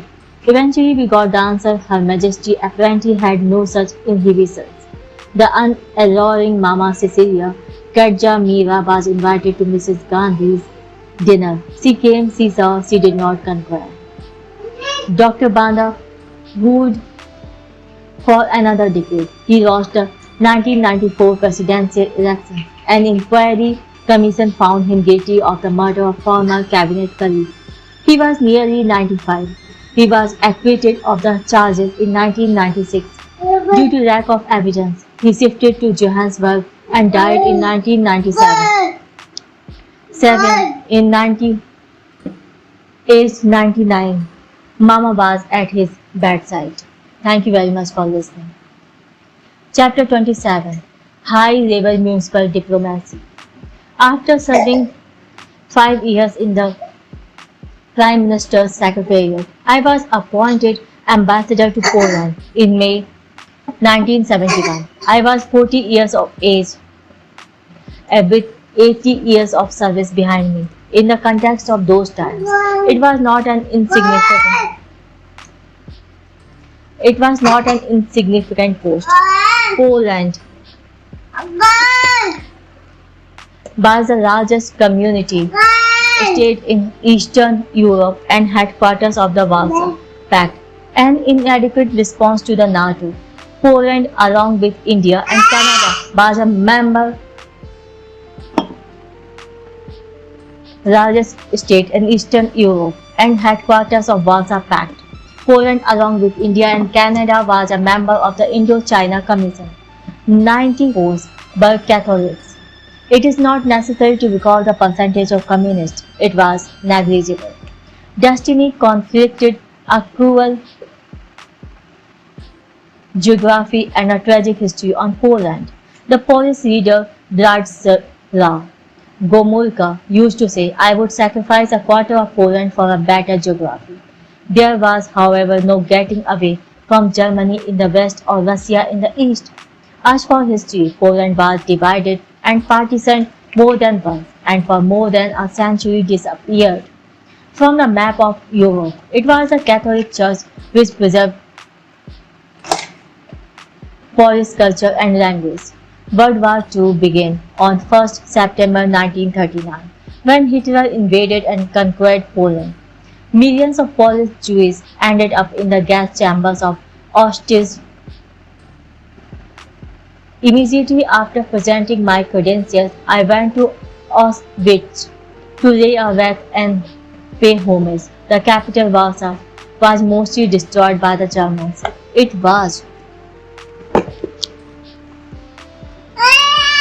rebuilt brick by brick after the war. The old city courtyard is one of the great architectural sites of Europe. Nothing remained of it in 1945. It was meticulously restored by consulting old records and maps. Indo-Polish relations were cordial and unbroken. I had easy access to the top leaders. My having accompanied Mrs. Gandhi on her state visit to Poland in 1967 no doubt helped. Soon after my arrival in Warsaw, my wife was struck by cerebral meningitis. Not knowing the language did not help, but for the very best medical help promptly provided by the government, my wife would not have recovered without any permanent damage. It was not an auspicious start. However, the longer we stayed, the more at home we felt. The Poles are a warm people. They loathed the USSR and were not afraid to express their views after heavy gulps of vodka. In a little while after my arrival, I discovered that the Warsaw city authorities had named roads after Mahatma Gandhi and Jawaharlal Nehru. Rabindranath Tagore was well known and widely read. R.K. Narayanan too. On 19 February 1973 fell the 500th birth anniversary of the most famous Polish astronomer, Nicolaus Copernicus. He is known for the Copernican theory of the heavens. His treatise De Revolutionibus Orbium Coelestium Regui on the revolutions of the celestial spheres earned him immortality. The timid and cautious canon that he was, Copernicus did not dare publish the treatise for fear of foam. The most completed copy was placed on his bed when he was nearing death in 1543. I am no astronomer or scientist, but as an interested layman, I read a bit about Copernicus. He challenged the Ptolemaic system of the universe, which was the dominant thinking of his day, and which asserted that the earth was at the center of the universe with the sun, moon, planets and stars revolving around it. Here he punishable by imprisonment if not death. He put down 7 original axioms to make his case. I shall paraphrase only 3. First, the earth is not the center of the universe. Second, the sun is the center of the planetary system. Third, the earth revolves around the sun. Thus equipped, I went to Toron, the city of his birth. It is a placid and beautiful place touched by the river Vistula. Next, I wrote to the Ministry of External Affairs suggesting that, to mark the 500th birth anniversary of Copernicus, a road in New Delhi be named after him. I thought it was an imaginative and reasonable proposal. I should have none better. After several weeks, the response came. It was disappointingly negative, delivered in impeccable bureaucratic jargon. It went something like this: these matters are not in the jurisdiction of the Ministry of External Affairs. The renaming of roads is not a simple exercise, etc. Hence, it was not possible for the ministry to accept my proposal. There was also a touch of asperity. I knew how Indira Gandhi's mind worked on such matters. Routine response she abhorred. So I wrote her a personal letter, telling her that the ministry had, in a routine way, dismissed my suggestion to name a road after Copernicus. Many roads in New Delhi were named after third-rate British viceroys and barbaric despots like Aurangzeb. The Poles had been gracious to name two roads in their capital after two great Indians. If I remember correctly, I even gave the name of the road, which might be called Copernicus Marg. It was Richton Road, where once stood Gin House. For quite some time I heard nothing till H. Sada Prasad, media advisor to the PM, informed me that Copernicus had scored over Richton. Thank you very much for listening. Chapter 28. His Imperial Majesty and his quadrupeds. During my 8 decades, I met a great variety of famous, fastidious and fatuous individuals. It always surprised me how some of these spacemen could have become heads of state or heads of government. On their whims and vagaries depends the fate of millions. The malevolence of some made one question whether the Almighty is a democrat or a dictator. I do often wonder why the sinners outnumber the saints on a ratio of 10 to 1. Human motivation is not easy to fathom. Some inspire trust, others disdain. Maniacs and Mahatmas coexist with unease. I have known several who have jaywalked through life, others who have lived on the edge. A diplomat gets a grandstand view of the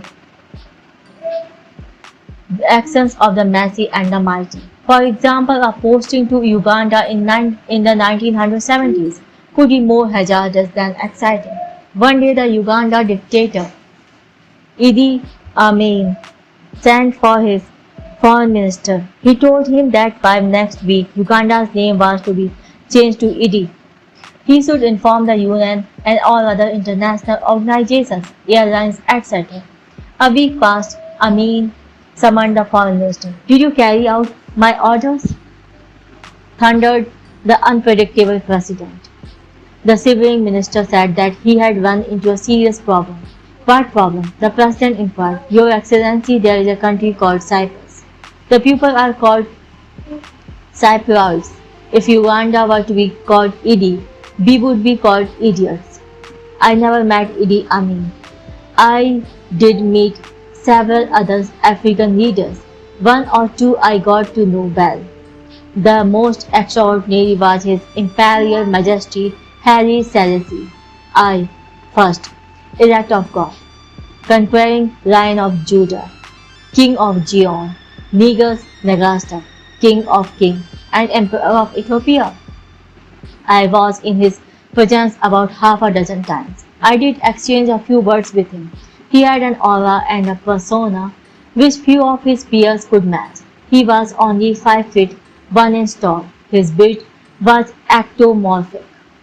Authority cascaded effortlessly. His postures were royal. He was a part of history. No other African leader could make a similar claim. Mandela came on the scene much later, in the summer of 1962. The UN Committee on Decolonization visited Morocco, Ethiopia and Tanzania. I was rapporteur of the committee. Its task was to meet petitioners from non-self-governing territories. These petitioners could not afford to fly to New York to appear before the committee. The list of the countries to be visited by the committee was carefully drawn up. Ethiopia was the headquarters of Organization of African Unity. It was the oldest independent country on the African continent. It had never been conquered except by Italy in 1935. That conquest ended in 1941 when the British expelled the Italian occupiers. Emperor Haile Selassie had spent 5 years in Bath in England and returned to reclaim his throne. Addis Ababa, Ethiopia's capital, lies at an elevation of 7,546 feet. The airport was not impressive. More gods than human beings were to be seen. Our audience with His Imperial Majesty was scheduled for the next afternoon. The Ethiopian delegate in the committee, Kifre Bodajo, instructed us on the elaborated palace protocol. We arrived at the Grand Palace and were awestruck by the lions walking unconcerned in the vast palace ground. The committee members were taken to a large hall. No chairs. We stood, knowing not what to expect next. The emperor suddenly appeared, looking rather stiff in his military uniform. All Ethiopian presents, including Kifre Bodajo, prostrated before him. His Imperial Majesty's entourage included a Chihuahua who was shown due reverence by our host. We later discovered that the choice of the tiny canine was deliberate. Our committee came very low in the Ethiopian packing order and did not merit a bigger canine presence. Before we filed past, His Imperial Majesty said a few words in Amharic and wished our delegation well.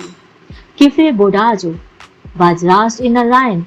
He crawled, lowered his head, and walked backward so as not to show his posterior to the King of Kings in Addis Ababa. I was staying with Ambassador Aji Rajwari, who I had known for many years. He belonged to Gwalior and was inducted into the IFS in October 1948. He was a mildly rambunctious individual. I related to him the committee's audience with His Majesty and the antics of the little Chihuahua. He then related this priceless story. In Ethiopia, the presentation of credentials ceremony was an elaborate affair. The imperial protocol for ambassadors was vigorously starchy and stiff.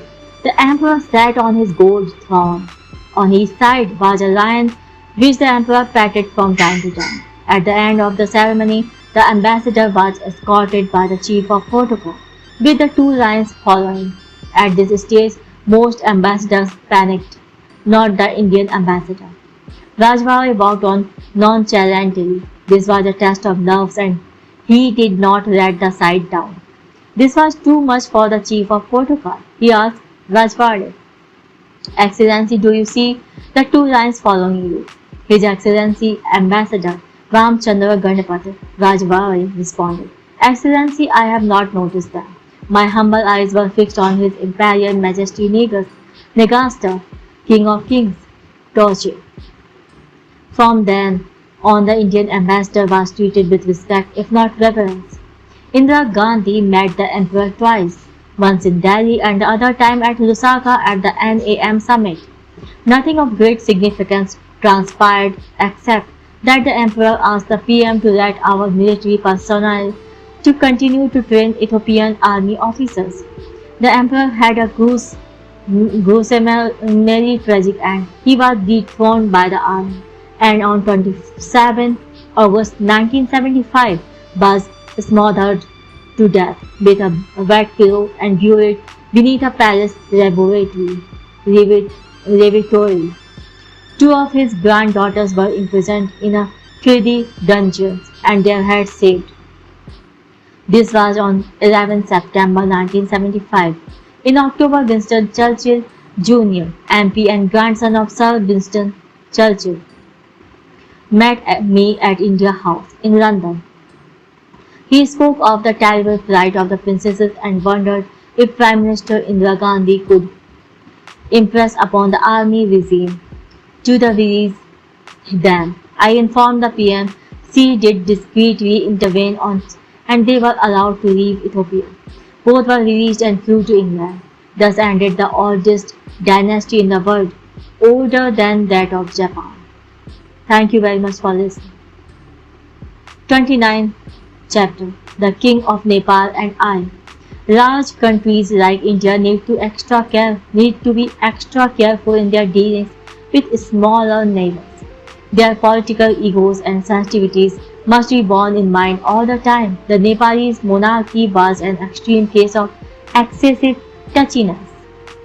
It invented slides where none existed. During the Nam summit in March 1983, His Majesty's tantrums caused Indira Gandhi considerable irritation for reasons beyond her control. The time of her call on the king had to be changed, as were the calls on the presidents of Cuba, Tanzania, Egypt and Zambia.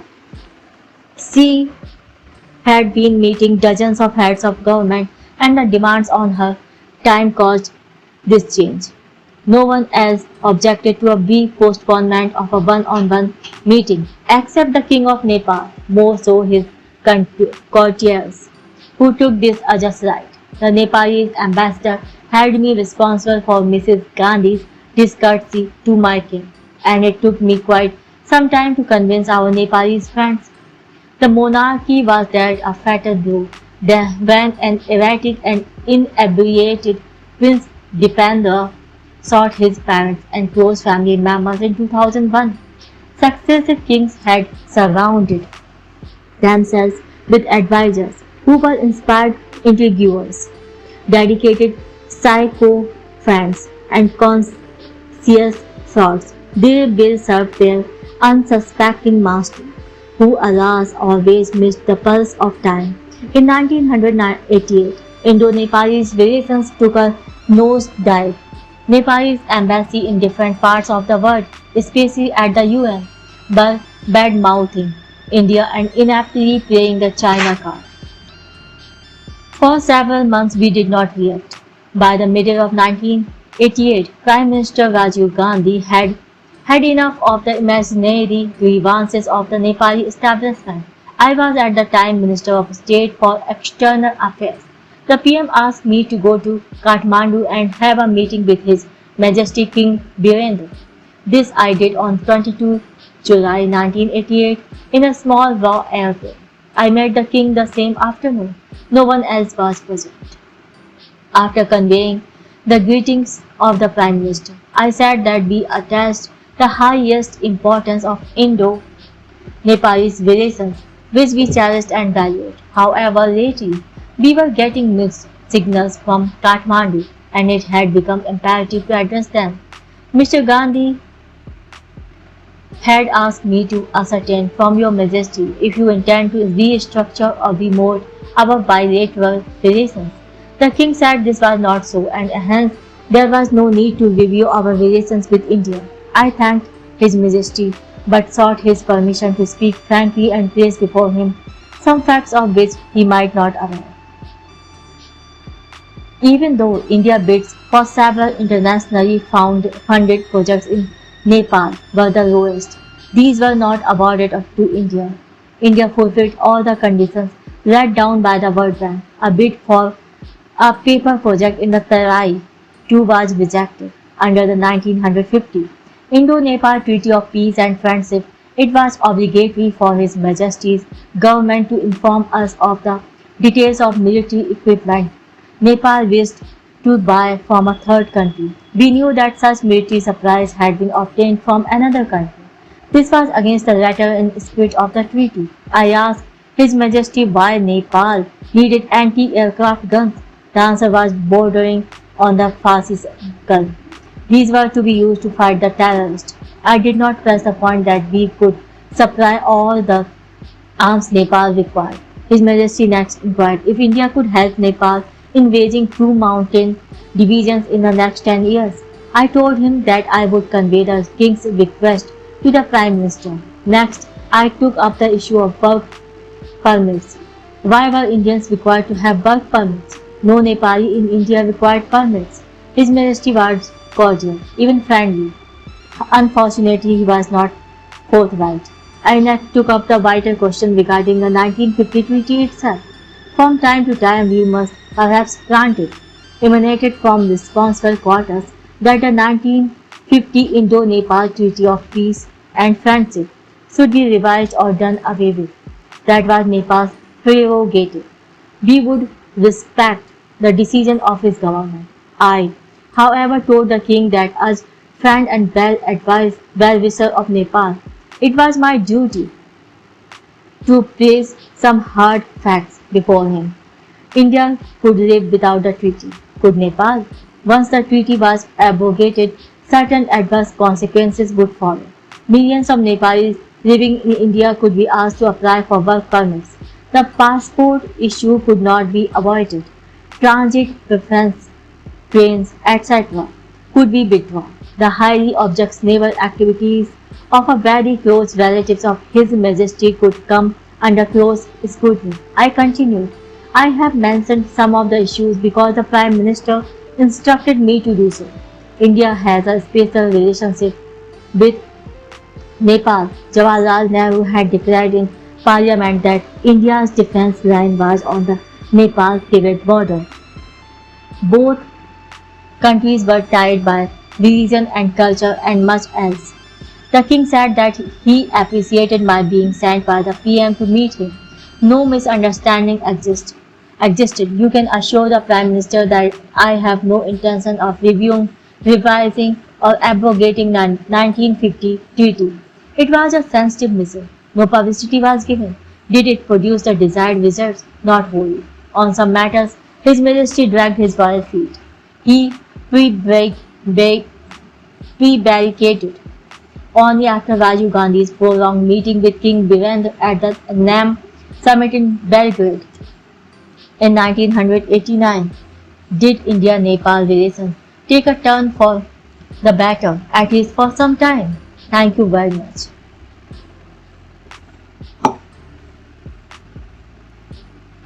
Chapter 30. The Road to Mandalay.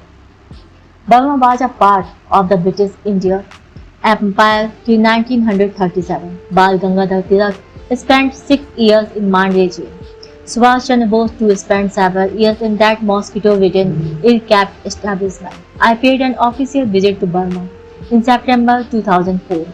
While in Mandalay, I visited the jail compound. The jail has been pulled down, but the 12 feet high sinister walls were a grim reminder of Britain's brutal Burma. With the military coup in 1962, Burma turned its back on the world. Now there is a break in the dark clouds in the Burmese sky.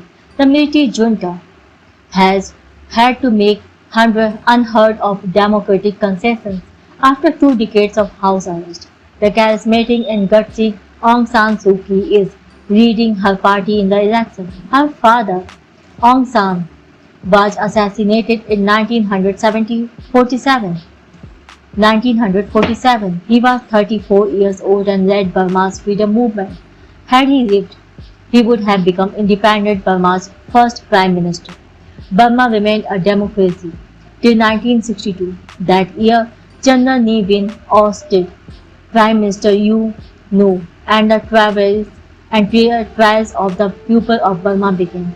Their agony lasted far too long, 49 years. Ne Win was a Buddhist who floated the basic tenets of a great religion. India had no choice but to deal with his government. In the later half of 1987, Prime Minister Rajiv Gandhi paid an official visit to Burma. I accompanied him. He had done his homework and looked forward to his work with General Ne Win and other leaders. It was his desire to put some life into the Indo-Burmese relations. Burma was rich in timber, oil, jewels, and rice. India could have Burma all across the board.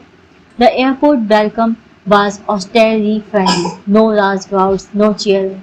In the evening, the PM called on General Ne Win. He was accompanied by Foreign Secretary KPS Menon, Ambassador IP Singh, and myself. General Ne Win had brought 2 gentlemen with him. I recognized the foreign minister. The identity of the other dignitary was soon known. The general said, "Raju, this is the president of Burma. He normally talks very little. In my presence, he does not talk at all. His Excellency, the president did not let Ne Win down. For the next hour, he did not utter a word. From the word go, General Ne Win adopted an avuncular tone. Every proposal the Prime Minister made was brushed aside. Tourism, I dislike tourists. They give wrong ideas to our people. I made big mistake by allowing Germany to open a tourist office. I am going to have it closed. The general announced Before the Prime Minister could make a proposal to increase trade, the General lapsed into nostalgia. Raju, you must have been very young when I met your grandfather. Yes, he was young. Raju ignored the General's nostalgia. India could train Burmese technicians, give scholarships to students. Rajiv Gandhi proposed. The answers were not encouraging. When students go abroad, they get fancy ideas. I remember a talk with your mother about this. Rajiv Gandhi kept this cool. I could see he was driven to control indignation. It was, to say the least, a frustrating experience. Later, there was a meeting with the Burmese PM and several other ministers. Each proposal made by Rajiv Gandhi was joyfully accepted. What a contrast! What fruitful discussion! Our joy was short-lived. General Nevin has have none of it. He overruled his prime minister. Nothing in my diplomatic experience had prepared me for so bizarre an encounter. Finally, Burma is stepping out of a long and dark tunnel and breathing the fresh breeze of democracy. Aung San Suu Kyi has been in the forefront of this battle for democracy. She is an authentic hero. She is an inspiration. In 1995, the Indira Gandhi Memorial Trust awarded Suu Kyi the Indira Gandhi Prize for Peace. She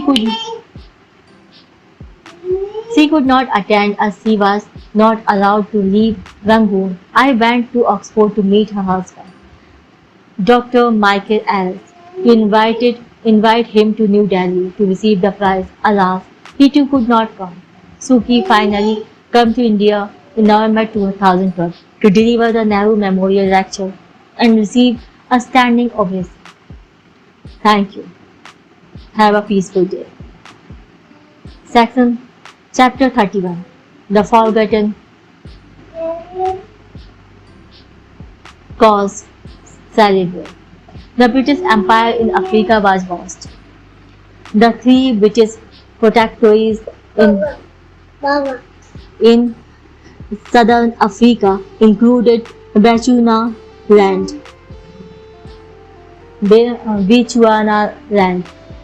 It became Botswana in 1966 on attaining independence. Its area in 31,804 square miles. Almost half is taken up by the Kalahari Desert. In the northwest are the Okavango swamps, famous for wildlife and paradise for ornithologists. The chief who put Bechuanaland on the map was Khama III, born in 1830 and died in 1923. His descendant was Sir Seritius Khama, 1921 and 280, who became the founding president of Botswana. His family was the head of the Bamangwato tribe. The chieftainship was hereditary. As a future chief, Khama was given the best possible education. He was sent to Balliol College, Oxford, while in England. He fell in love with an English girl, Ruth Williams, and married her in 1949. All hell broke loose. One of the most bizarre and noisy cause celebre entered history books. The marriage was condemned by Khama's formidable uncle, Chief Sekedi Khama. The white racists were outraged and bared for Khama's blood. How could a black man's white wife become queen in their region? Southern Africa, where mixed marriages constituted a crime. In London, the Labour government of Clement Attlee behaved abominably. Khama was deprived of his claim to chieftainship and not allowed to return home. He had friends in the Labour Party. Colonel Brockley was the most vocal supporter, but he made no headway.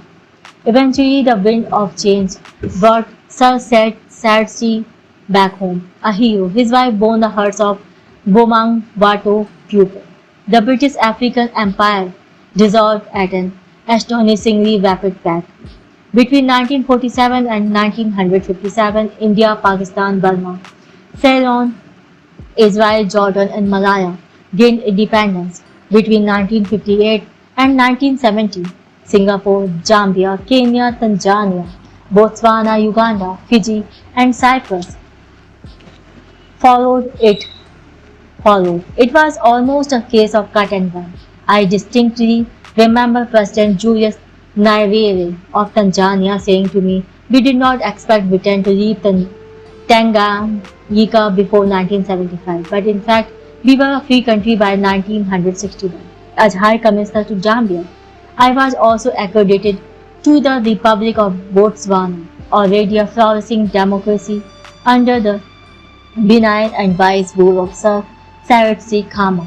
The per capita income was $1,500. I fled to Gaborone, the capital, in a ramshackle Dakota. I was to present my credentials to President Khama. It was November 1977. We stopped on the way at Francistown, a barren, inhospitable place. Not a soul in sight. My enthusiasm subsided. The weather made up for these short annoyances. It was the end of autumn, nippy but comfortable. Gaborone revived our spirits. My wife accompanied me. The town's population was a little over 1 lakh. All things that were not available in Lusaka could be bought in the capital of Botswana. The South African border was less than 25 kilometers away. We decided to take a drive to the frontier. On the way, a huge African elephant appeared and blocked the road. The driver said we had to be silent and wait. The majestic mammal would take its time to decide whether to attack our vehicle or ignore us and walk away. African elephants are much bigger than ours and cannot be trained. Since the massive quadruped did not burst, we ultimately turned around and got back to Gaborone before dawn. Soon after my arrival, the protocol office of the president informed me that my credential ceremony was to be held the next day at 10 a.m. I had brought my speech for the occasion with me from Lusaka. The next morning, I dressed up in my achkan and churidar pajamas. My wife and I arrived at the State House a few minutes before 10 o'clock. I was ushered into the president's austere office. My wife was escorted to the Lady Khama's drawing room. Sir Seretse Khama was broad of body. His complexion was dark brown. His smile was radiant. He greeted me affably. "Welcome to Botswana, Your Excellency. I gather you are the first Asian diplomat to set foot on our soil. We Africans have high regard for Gandhi and Nehru, who inspired us. Welcome. Do sit down." He made me feel at home. His aristocratic ease of manner one could not but notice. First impression can be deceptive. This time it was not so. I was in the presence of a man of charm, distinction, and substance. "You have your speech ready, Excellency, I presume." "Yes, Excellency, I do." "So do I," said Sir Khama. I was all ready to deliver my diplomatic masterpiece when, to my utter surprise, he said, "Let's cut out this protocol business. Give me your speech." "Yes, mine. You are now High Commissioner of India to Botswana. Let's join the ladies for tea." I was bowed over. It was the shortest, refreshingly noble and memorable credential ceremony of my career. Formality was abundant, but familiarity was not entertained. We both knew where to draw the line. Thank you. Chapter 32. Instant Diplomacy at Harare. Iran's impact on India has been manifold and multi-layered. This is particularly true of North India. Our culture, language, art, architecture, cuisine, attire, literature, and poetry owe much to Iran. All this in spite of Nadir Shah's terrible invasion in 1738 to 39. My first visit to Iran was in 1983. I asked my host to arrange for me to see their renowned treasury, which housed some of the most precious collection of jewels in the world.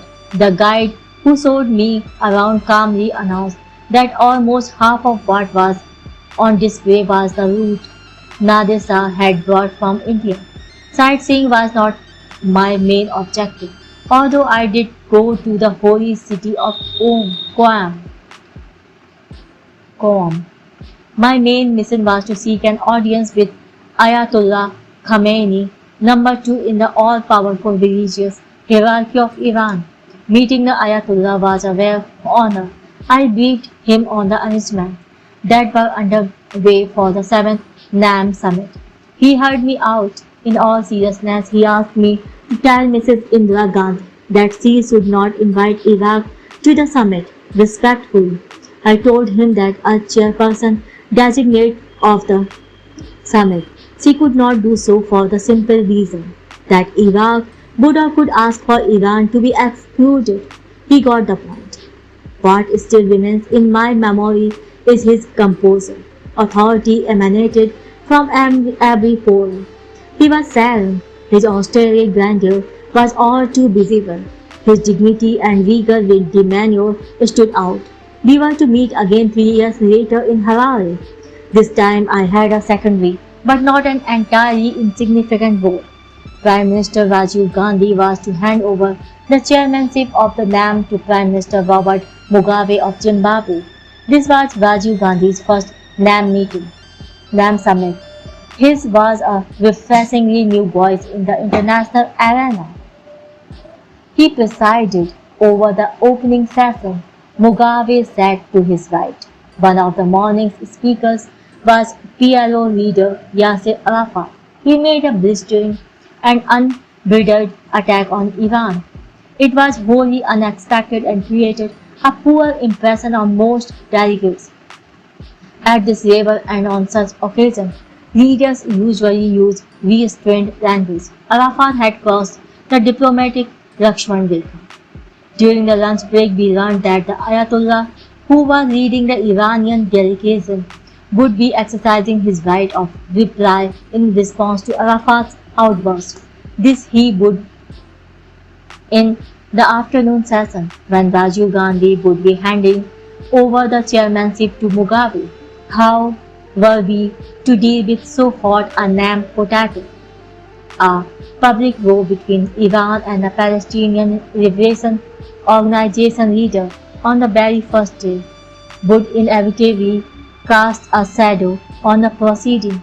The media would make the most of it. Rajiv Gandhi consulted senior members of his delegation, which included External Affairs Minister P. Shiv Shankar, K.R. Narayana, Muhammad Yunus, Additional Secretary, External Affairs and a close friend of the Nehru family, and myself. It was apparent that unless we acted quickly, the law of unintended consequences would take over. I suggested to Rajiv Gandhi that he ask to meet the Ayatollah to request him not to exercise his right of reply.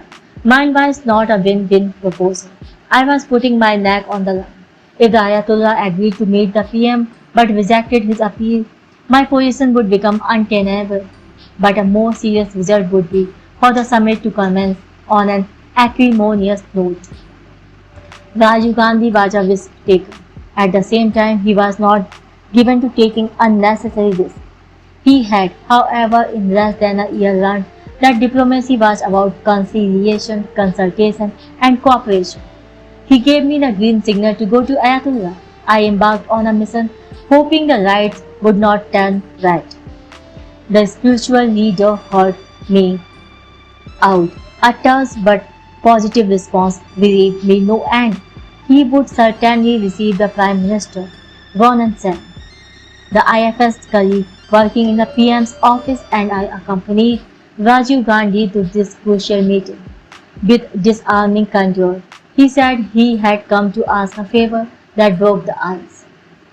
The Ayatollah smiled. He would do what he could to oblige the Prime Minister. Rajiv Gandhi said, Your Excellency, I am told you would be exercising your right to reply to Mr. Arafat's speech. The Ayatollah said he intended doing so. Rajiv Gandhi asserted that what the PLO leader had said was unacceptable and that he fully appreciated the Ayatollah's decision to reply to Arafat. However, his right of reply would inevitably make Arafat exercise his right of reply, which he was entitled to under the rules. In such a situation, the summit would begin on a very disruptive note. The Iranian asked what the PM wished him to do. Rajiv Gandhi said he had come not as outgoing chairman or as a prime minister, but as a friend and well-wisher of Iran. He had the Ayatollah in high esteem. Would he consider not replying to Arafat and save the summit? This was the favor he had come to ask. I watched the Ayatollah. His expression gave nothing away. We waited with a slight smile and a twinkle in his eyes. I, the great man, pronounced his decision. If the Prime Minister of India, our friend, desires that we not exercise our right of reply, we shall not do so. These may not be the exact words, but they are near enough. This was a memorable triumph of diplomacy at the highest level. Youth and age connected. The summit was saved. Thank you very much. Chapter 33. The Wrong Road. In 1986, Mikhail Gorbachev, General Secretary of the Communist Party of the USSR, paid a landmark visit to India. The high point of this journey was to sign the Delhi Declaration with Rajiv Gandhi on 27 November 1986. It is now only of archival interest. Much time was spent in preparing the agreed text for the next two leaders to put their seal in the declaration. A number of principles were enunciated in the transcript. Human rights must be acknowledged as the supreme value. Non-violence must become the basis of human coexistence. Here was the General Secretary of the Communist Party of the Soviet Union accepting non-violence as a necessary ingredient for running the global system. This was unprecedented. Rajiv Gandhi and Gorbachev established a warm personal rapport. It was in a way a fresh endeavor to energize the Indo-Soviet offensive. This was necessary to put behind the sloth of the arid years of Leonid Ilyich Brezhnev and his two immediate successors, Yuri Andropov and Konstantin Chernenko. Comrade Andropov lasted less than 2 years. Comrade Chernenko not even a year. The Mikhail Rajiv Jugalbandi, alas, was not fated to last long. Rajiv Gandhi was assassinated on 21 May 1991. Gorbachev was overthrown 6 months later. Nevertheless, between November 1986 and May 1991, intense diplomatic activity was in evidence on both sides. Among the most significant events was the visit of the Russian Prime Minister Nikolai Ryzhikov, a close ally of Gorbachev. Ryzhikov was not a heavyweight politician, not in the same league as Gorbachev. He was received at Palam Airport by the PM and the usual assortment of ministers, service chiefs, the police commissioner and others. It was early October. Winter was hovering around. The two prime ministers decided to drive together to Rashtrapati Bhavan. I took a lift with Ved Marva, the Delhi police commissioner. We had known each other since our days at St. Stephen's College. He had done his bit to get me elected as president of the college union. I had to get back to South Block quickly to collect my briefs for the meeting of the two delegations and then rush to Hyderabad House. The fastest way was to ride in the commissioner's car to overcome traffic holders. We arrived at South Avenue and then drove towards the south of Rashtrapati Bhavan, then turned right to take the road leading to South Block. Here disaster struck. We saw the cavalcade of the two prime ministers coming from the opposite direction. Ved Marva asked his driver to reverse gear to get out of the way. In a few seconds, the cavalcade would be within a few yards of us. Right behind us was the late Bhajan Lal's car. It took half a minute to reverse both cars. We avoided the cavalcade by a hair's breadth. Rapid fire events followed. The Prime Minister asked the Home Minister Bhutta Singh to suspend Ved Marva. I came to know of this a few hours later. At lunch, the PM walked up to me and gave me a well reserved tongue lashing. Don't look so innocent. The commandos would have sought you for breaking the strict Security regulations. The PM was livid. I had the good sense to keep my mouth shut. A prime ministerial raspberry in public is a most disagreeable experience. The news spread. I felt rotten about landing Wade in serious trouble.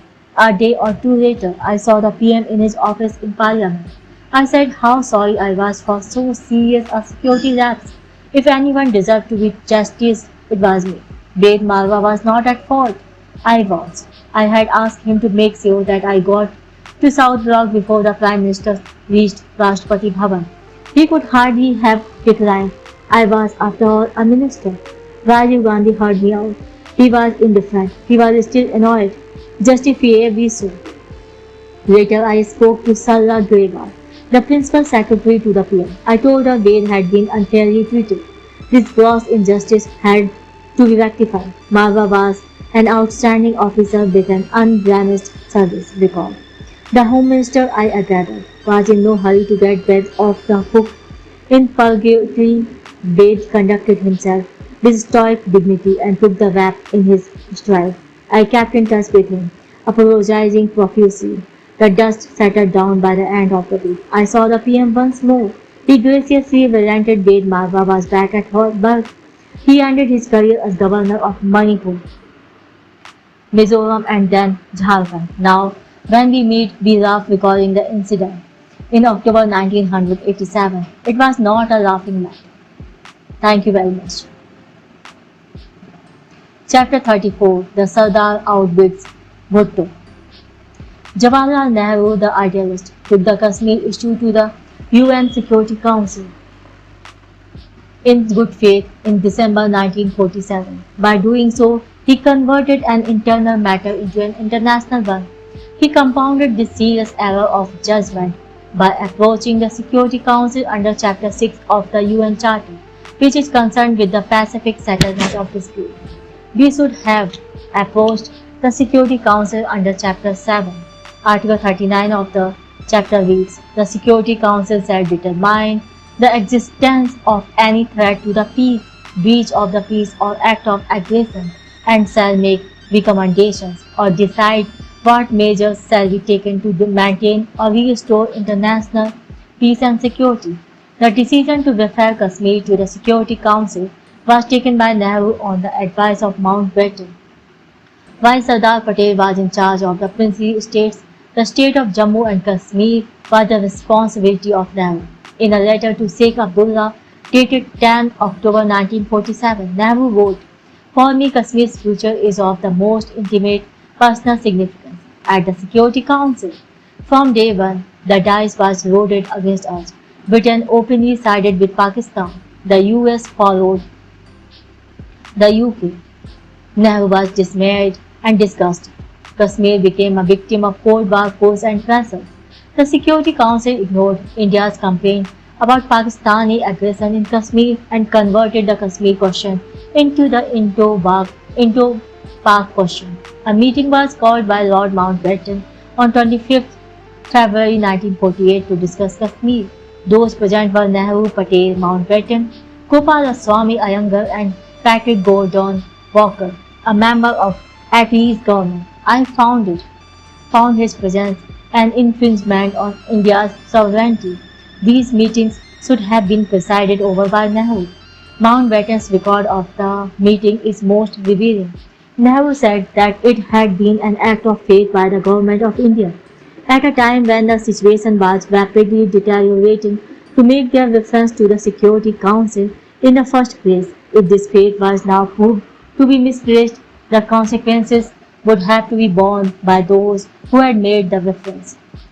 Patel said that Nehru in particular had great faith in the institution of the UNO, but the Security Council had been meddling in power politics to such an extent that very little of this faith was left. He pointed out that it was the Governor-General who had induced the government to make the reference to the UNO in the first place. Between 1948 and 64, any numbers of meetings on Kashmir were held at the Security Council. In not a single one of them did India get a fair deal. The only beneficiary was the Arabic Krishna Menon, who became a hero in India after his 9-hour speech at the Council in 1956. However, members of the Security Council were not impressed. Their response in private was, "If your case is so strong, then why is it necessary to take 9 hours to explain it?" Indeed, during 1964-65, several meetings of the Security Council were called to discuss the Kashmir question. The Indian ministers who participated in these meetings were Sardar Swaran Singh and MC Chagra. The Pakistan side was headed by Zulfikar Ali Bhutto. Singh and Bhutto had met earlier in Karachi, New Delhi and Kolkata. The contrast between them was all too obvious. Sardar Sahib was earthy, cautious, undramatic, steady, practical, sound, unflappable, and lacking in the suave sophistication of Bhutto. He never got cold feet. Neither was he ever guilty of smashing the diplomatic crockery. He was reliable, with vast political experience. Prime Minister Lal Bahadur Shastri, to the surprise of almost every other Congress politician, had appointed him Minister of External Affairs in July 1964. The joke was that Swaran Singh did not know the difference between Ho Chi Minh and Aksai Chin. But he soon took the measure of his critics and made it abundantly clear that he did. All his life, Zulfikar Ali Bhutto lived on a political overdraft from a bank about to go bust. He was arrogant, eloquent, sneering in tone, offensive in language. He was an intellectual given to verbal typhoons. He lived on the edge. The abyss awaited with him. India, he wrote. A hedonist, he enjoyed the pleasure and prizes life offered. Bhutto was an exceptionally gifted diplomat. He befriended China without offending the Americans. He read widely. His rivalry did him credit. He admired Nehru in private and respected S. Radhakrishnan. During the Security Council debate, his schadenfreude was all too evident. He referred to Indians as dogs and claimed that India has usurped Kashmir by devious, dishonest and foul means. On the surface, it appeared that the simple Sardar Swaran Singh was no match for the ostentatious Pakistan. But he was soon to discover otherwise. After the first day's session, members of the Permanent Mission of India, led by Ambassador G. Parthasarathi and including Vijay Mishra, myself, and S.K. Singh, suggested to the External Affairs Minister that if Mr. Bhutto were to continue his unbridled tirade against India, we should walk out of the Security Council. Neither Sardar Sahib nor the gentle, wise and level-headed G. Parthasarathi was given to diplomatic hijinks. Doing anything dramatic was not in their nature, but Parthasarathi was exasperated and came around to the view that enough was enough and a walkout should be considered. Sardar Sahib was not wholly convinced. Such an act would be unprecedented and likely to be misunderstood. However, he could not ignore Parthasarathis view. He had high regard for him. Sardar Swaran Singh was persuaded to call Lal Bahadur Ji to seek his permission. At that time, almost half a century back, it was not easy to call Delhi from New York. When Sardar Sahib briefed the PM, Shastriji's response was quintessential diplomatic. He said to his minister, "Sardar Sahib, you are on the spot. Use your judgment." Swaran Singh did precisely that. As soon as Bhutto began his verbal onslaught, the Indian delegation led by the External Affairs Minister staged a walkout. An event so full of drama would normally have been on the front pages of all New York papers and on all TV channels. This did not happen. The walkout decision was a well-kept secret. No photograph exists. The debate fizzled out. The sittings went out of the Kashmir issue at the UN. It remains on the UN agenda still, but there are no takers for it anymore. Thanks to Sardar Swaran Singh. Thank you very much for listening.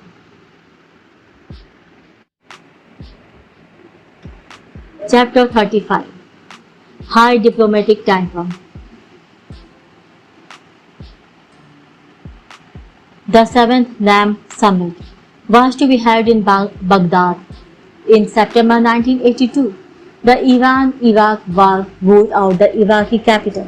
The task fell on President Fidel Castro, chairman of the non-aligned movement since 1979, to find a new venue.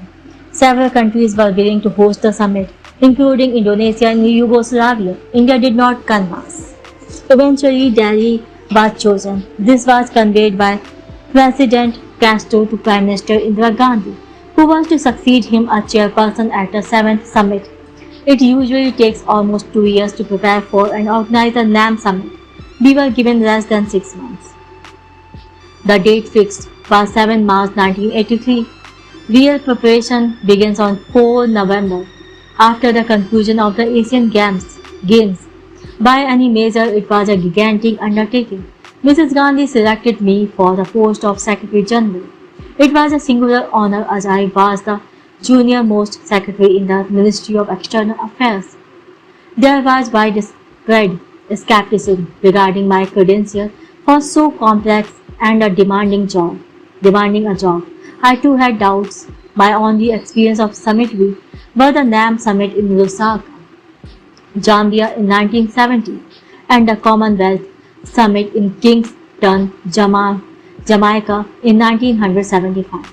India had never played host to 50 or 60 heads of state and government, several vice presidents, 3 kings, Bhutan, Jordan, and Nepal, and over 100 foreign ministers. It would have been a daunting task for anyone, and here was I, a novice, thrown among the high and the mighty.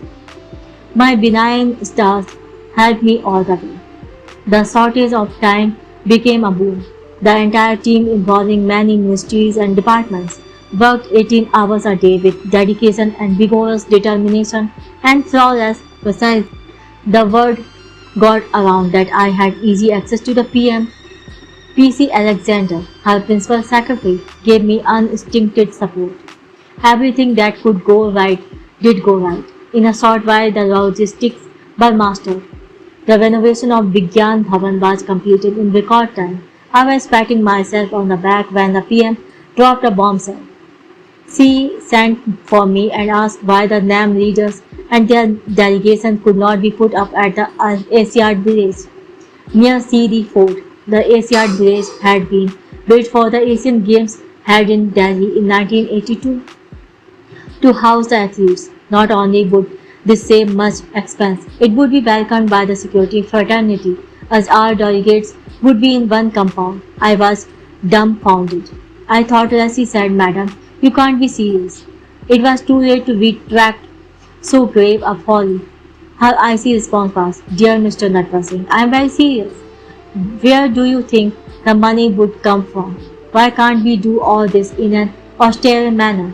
For good measure," she added, "my accommodation in Lusaka was nothing to write home about." Some irresponsible individual had obviously misled the PM. I respectfully said that Lusaka was not Delhi. Even Zambia heads were put in a villas and not in university hostels. She was not convinced. A high-powered group visited the Asiad village, including Rajiv Gandhi. I succeeded in convincing him that it would never do to put me kings, presidents, and prime ministers at the village. Even lesser mortals would object. In the meanwhile, the object well, this did not. The heads of missions of non-aligned countries in New Delhi got wind of what was afoot. In clear terms, they said, "We hope the rumor about the Asiad village is only a rumor.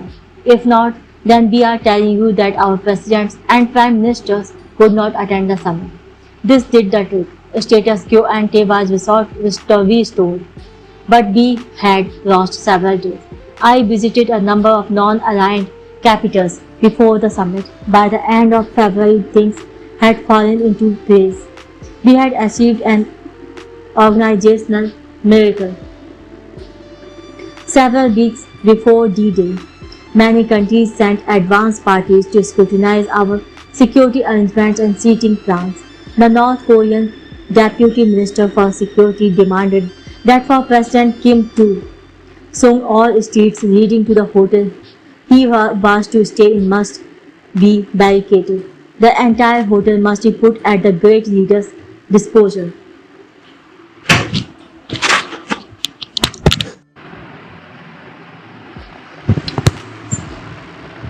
Several weeks before D-Day, countries sent advance parties to scrutinize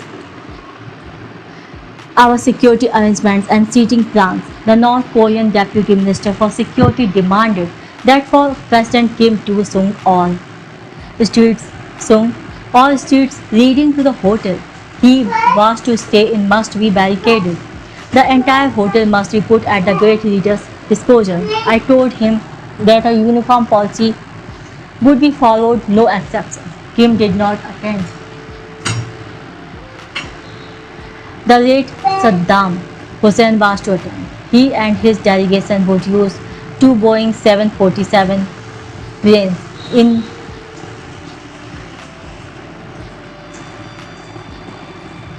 which plane would he fly? No satisfactory answer was forthcoming from Iraqi embassy. In Delhi, finally the Iraqi vice president arrived. With him came dozens of armed commandos. They were disarmed, but not without a near confrontation. On 7 March 1983, President Castro opened the summit. To his right was Indira Gandhi. I to his left. That photograph appeared on the front page of thousands of newspapers all over the world, including the New York Times, well known for its anti-Castro editorial policy. The high-powered Cuban delegation included Gabriel Garcia Marquez, who had won the Nobel Prize for Literature 6 months earlier. Also present was Cuban Vice President Carlos Rafael Rodriguez, about whom the French President Francois Mitterrand had written in his book, The Wheat and the Chaff. He became a Castroid without ceasing to be a communist, while waiting for Fidel to become a communist without ceasing to be a Castroid.